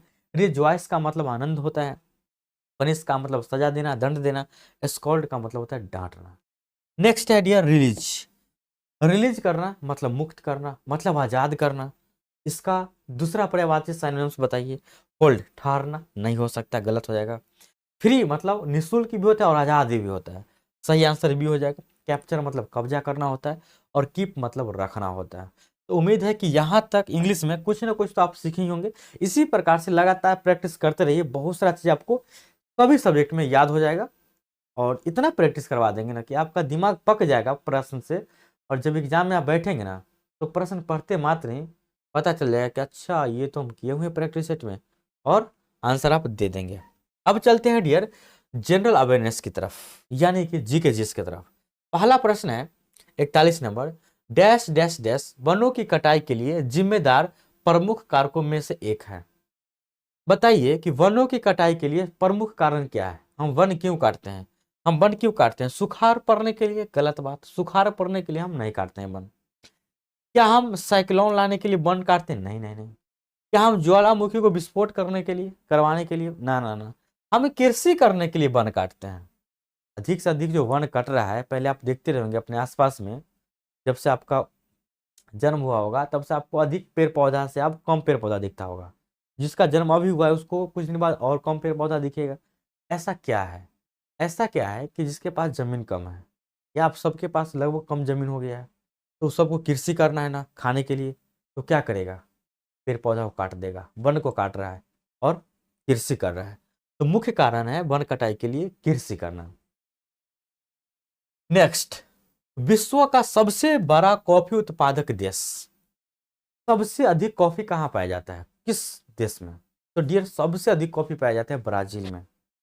अगर सबसे बड़ा पूछा है पूरे विश्व में तब, लेकिन अगर आपसे पूछे भारत में सबसे बड़ा कॉफी उत्पादक राज्य कौन है, आपको याद रखना पड़ेगा कर्नाटक। अगर भारत का पूछे कि भारत में सबसे बड़ा कॉफी उत्पादक देश कौन है, तो भारत में है कर्नाटक। लेकिन पूरे विश्व की जब बात करें बड़ा उत्पादक देश का, तो आ जाएगा ब्राजील। तो याद रखना है आपका ऑप्शन डी। ऑप्शन डी नहीं बल्कि ब्राजील। नेक्स्ट, अगला प्रश्न है, भारत के उच्चतम न्यायालय की प्रथम महिला न्यायाधीश कौन थी? भारत की उच्चतम न्यायालय की प्रथम महिला न्यायाधीश थी, वो थी एम फतिमा बीबी। याद करना है आपको, प्रथम महिला न्यायाधीश कौन है? एम फतिमा बीबी, करेक्ट आंसर। नेक्स्ट, अगला प्रश्न ये रहा आपके सामने, गौतम बुद्ध ने अपना अंतिम उपदेश कहाँ दिया था? तो डियर, गौतम बुद्ध ने अपना अंतिम उपदेश सारनाथ में दिया था। कहाँ दिया था डियर? सारनाथ में। और ये अगर आपसे प्रश्न पूछा जाए कि गौतम बुद्ध ने अपना सबसे अधिक उपदेश कहाँ पे दिया है, तो आपको आंसर देना पड़ेगा श्रावस्ती में। सबसे अधिक पूछता तब, अगर सबसे अधिक पूछता तब, सबसे अधिक पूछता तो आप देते श्रावस्ती, लेकिन यहाँ पे सबसे अधिक नहीं पूछा है, आपसे पूछा है ना अंतिम उपदेश, तो अंतिम उपदेश सारनाथ में दिए थे। कोई दिक्कत नहीं आता, ये सब आपको याद ही होगा। अगला प्रश्न, अब देखिए डियर, प्रश्न संख्या 45 क्या लिखा गया है? दिल्ली सल्तनत का शासक जो दिल्ली से अपनी राजधानी एक ऐसे शहर में ले गया जिससे बाद में आगरा के नाम से जाना गया। तो जब आप दिल्ली सल्तनत पढ़ेंगे तो पता चलेगा कि सिकंदर लोदी एक ऐसा शासक था जो दिल्ली से अपना राजधानी कहाँ ले गया था डियर? आगरा में। अब आते हैं डियर अगले प्रश्न की तरफ, और अगला प्रश्न ये रहा आपके सामने। क्या लिखा गया है? होम रूल लीग की स्थापना कब हुई थी? आपको पता है होम रूल लीग की स्थापना कब हुई थी? बंगाल विभाजन के समय? नहीं, ये गलत बात है। प्रथम विश्व युद्ध के समय, ये सही आंसर है। प्रथम विश्व युद्ध कब स्टार्ट हुआ था डियर? 1916 में। और आपसे हम यदि पूछे कि होम रूल लीग की स्थापना कौन किए थे, तो डियर कौन किए थे? बाल गंगाधर तिलक। बाल गंगाधर तिलक ये होम रूल की स्थापना किए थे। और कहाँ किए थे ये बात पता है आपको? तो डियर ये किए थे पुणे में। कहाँ किए थे? पुणे में। और होम रूल की स्थापना एनी बेसेंट भी किए हैं। कौन किए हैं? एनी बेसेंट भी। लेकिन एनी बेसेंट कहाँ किए हैं? एनी बेसेंट किए हैं मद्रास में। याद रखें कि मद्रास में होम रूल की स्थापना किसने की? एनी बेसेंट ने। पुणे में किसने किया? बाल गंगाधर तिलक ने। यहां तक किसी कोई दिक्कत नहीं। नेक्स्ट, अगला प्रश्न ये रहा आपके सामने, राजा साहू का प्रथम पेशवा कौन था? तो राजा साहू का प्रथम पेशवा था बालाजी विश्वनाथ। ठीक है, याद कर लेंगे डायरेक्ट, क्योंकि डियर हम तो जीके जिसका टीचर है ना, तो इसीलिए हम आपको थोड़ा बहुत एक्सप्लेन करते हुए चलेंगे, सिर्फ आप लोगों की डिमांड पे। और नहीं तो हमको बोलिएगा तो हम सिर्फ मैथ रीजनिंग करा देंगे आप बहुत बढ़िया तरीका से। लेकिन हम चाहते हैं ना कि प्रैक्टिस में जितने भी प्रश्न है ना, सबका प्रैक्टिस यहाँ पे करवा दे ताकि आपको अधिक से अधिक याद हो जाए। ठीक है, मेरा उद्देश्य ये है। निम्नलिखित किस अनुच्छेद में राज्यसभा को यह अधिकार है कि 2/3 बहुमत से किसी नई अखिल भारतीय सेवा को स्थगित कर सके? तो डियर ये अनुच्छेद 312 में है। कौन में है? अनुच्छेद 312 में, कि अगर 2/3 बहुमत किसी को मिल जाए तो नई अखिल भारतीय सेवा को स्थगित कर सकता है, यानी कि रोक सकता है। अगला प्रश्न डियर ये रहा आपके सामने, प्रश्न संख्या 49 में क्या लिखा गया? यदि भारत के नियंत्रक महालेखा परीक्षक पर कदाचार तथा असमर्थता का आरोप लगाया जाता है तो वह पदच्युत होगा संसद के दोनों सदनों के समावेदन पर, राष्ट्रपति के हस्तक्षेप पर, केंद्रीय मंत्रिमंडल के द्वारा महाभियोग लगाने पर, या सर्वोच्च न्यायालय के हस्तक्षेप पर। तो याद रहे कि कोई भी चीज को लागू करना, छोटा सा ट्रिक याद रखिए, कोई भी चीज को लागू करना या कोई भी चीज को बंद करना ये अकेले कोई नहीं कर सकता, इसमें दोनों सदन लगेगा। ठीक ना, दोनों सदन बोले तो संसद के दोनों सदन का समावेदन पर ही होगा। करेक्ट आंसर हो जाएगा डियर ऑप्शन ए। पता है आपको, इतना तो पता ही होगा पॉलिटिकल साइंस। अगला प्रश्न ये रहा आपके सामने 50, अरब सागर और फारस की खाड़ी जुड़े हुए हैं, ये जुड़े हुए हैं डियर हारमुज जल डमरू मध्य। क्या क्या लिखा जाता है ज्योग्राफी में। नेक्स्ट, अगला प्रश्न ये रहा आपके सामने, किस स्थान को समुद्र पुत्र कहते हैं? तो डियर गंगा सागर को बोला जाता है समुद्र पुत्र। याद रखना है कि समुद्र पुत्र किसे कहा जाता है? गंगा सागर को। अंडमान द्वीप, निकोबार द्वीप, लक्षद्वीप, इस सबको नहीं बोलते हैं, गंगा सागर को बोलते हैं। अगला सवाल 52 में क्या लिखा गया है? राष्ट्रीय प्रसारण दिवस किस तिथि को मनाया जाता है? तो डियर याद रखना है, राष्ट्रीय प्रसारण दिवस 23 जुलाई को मनाया जाता है। कब मनाया जाता है डियर? 23 जुलाई को। और अगला प्रश्न ये रहा आपके सामने, प्रश्न है अनिवार्य रक्षा सेवा विधेयक 2021 को राष्ट्रपति की मंजूरी किस महीने में प्राप्त हुई थी?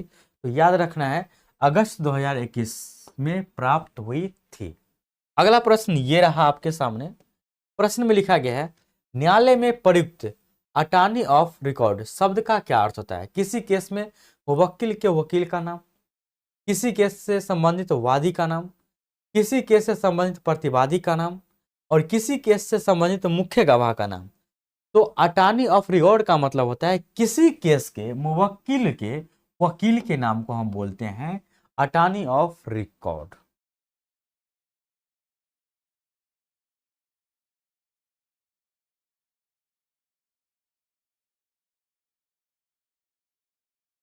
अगला प्रश्न ये रहा आपके सामने। प्रश्न में लिखा गया है न्यायालय की गतिविधियां में बेल फॉर फीचर शब्द का क्या अर्थ है। तो बेल फॉर फीचर शब्द का अर्थ होता है डियर अदालत का वह आदेश जिसमें जमानत की राशि जब्त करने को कहा जाता है। अदालत का वह आदेश जिसमें जमानत की राशि जब्त करने को कहा जाता है उसको हम बोलते हैं बेल फॉर फीचर। नेक्स्ट अगला प्रश्न ये रहा आपके सामने सूर्य की ऊर्जा का स्रोत है। सबको पता है कि सूर्य की ऊर्जा का जो स्रोत है वह क्या है डियर, नाभिकीय संलयन अभिक्रिया। यहां तक किसी को कोई समस्या नहीं डियर। प्रश्न संख्या 57 डैश डैश डैश जंतुओं का सबसे बड़ा समूह है। तो जंतुओं का सबसे बड़ा समूह है उसको बोला जाता है आर्थ्रोपोडा। अब आइए नेक्स्ट प्रश्न की तरफ। और अगला प्रश्न ये रहा आपके सामने संगमरमर चिप्स पर तनु हाइड्रोक्लोरिक एसिड की क्या अभिक्रिया होती है। तो उसमें बनता है अलग से H2O और CO2, यानी करेक्ट आंसर हो जाएगा डियर ऑप्शन ए। ठीक है, अब इसको सही करने का तरीका, जब भी किसी का अभिक्रिया होता है तो याद रखिए उसमें हाइड्रोजन ऑक्साइड यानी कि पानी और कार्बन डाइऑक्साइड अलग से बनता है और सिर्फ एक ऑप्शन में दिया गया, सिर्फ यहाँ, बाकी सब में नहीं दिया गया। ठीक याद रखना है, करेक्ट आंसर हो जाएगा ऑप्शन ए। अगला प्रश्न ये रहा आपके सामने 59 किसी गर्म भट्टी से उत्सर्जित विकिरण होता है। किसी भी गर्म भट्टी से उत्सर्जित विकिरण होता है उसको हम बोलते हैं डियर अवरक्त किरण। ठीक है, नेक्स्ट अगला प्रश्न और लास्ट प्रश्न, प्रश्न संख्या 60 यदि किसी दर्पण की फोकस लंबाई +15 है तो यह होता है। तो डियर ये होता है उत्तल दर्पण। और उत्तल दर्पण का मतलब होता है कौन सा दर्पण, जो दर्पण उठा हुआ रहता है। और उत्तल दर्पण का यूज कहाँ किया जाता है, उत्तल दर्पण का साइड मिरर के रूप में यूज किया जाता है।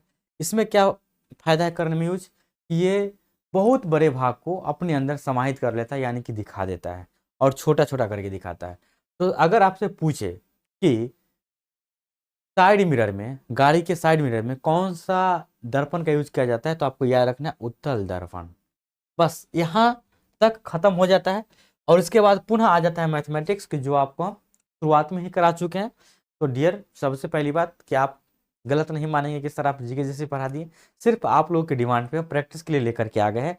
ऐसे मेरा जो मेन सब्जेक्ट है पढ़ाने का मैथ और रीजनिंग है, बाकी कोई सब्जेक्ट नहीं।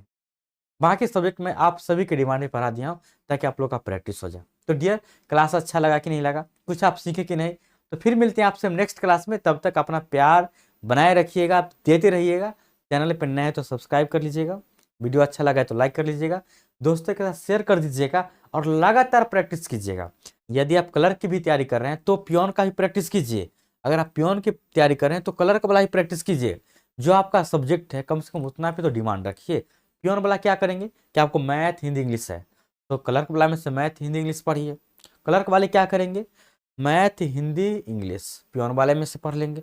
इस प्रकार से अधिक का प्रैक्टिस कीजिए। जितना ज़्यादा प्रैक्टिस करेंगे ना उतना आप फायदे में रहेंगे और प्रश्न उतना जल्दी आप हल कर पाएंगे अपने एग्जाम में। तो डियर मिलते हैं आप डायरेक्ट आपसे हम नेक्स्ट प्रैक्टिस सेट में, पियोन वाले प्रैक्टिस सेट में। एक दिन पियोन वाला प्रैक्टिस सेट और एक दिन क्लर्क वाला प्रैक्टिस सेट। तब तक के लिए धन्यवाद, शुक्रिया, थैंक यू।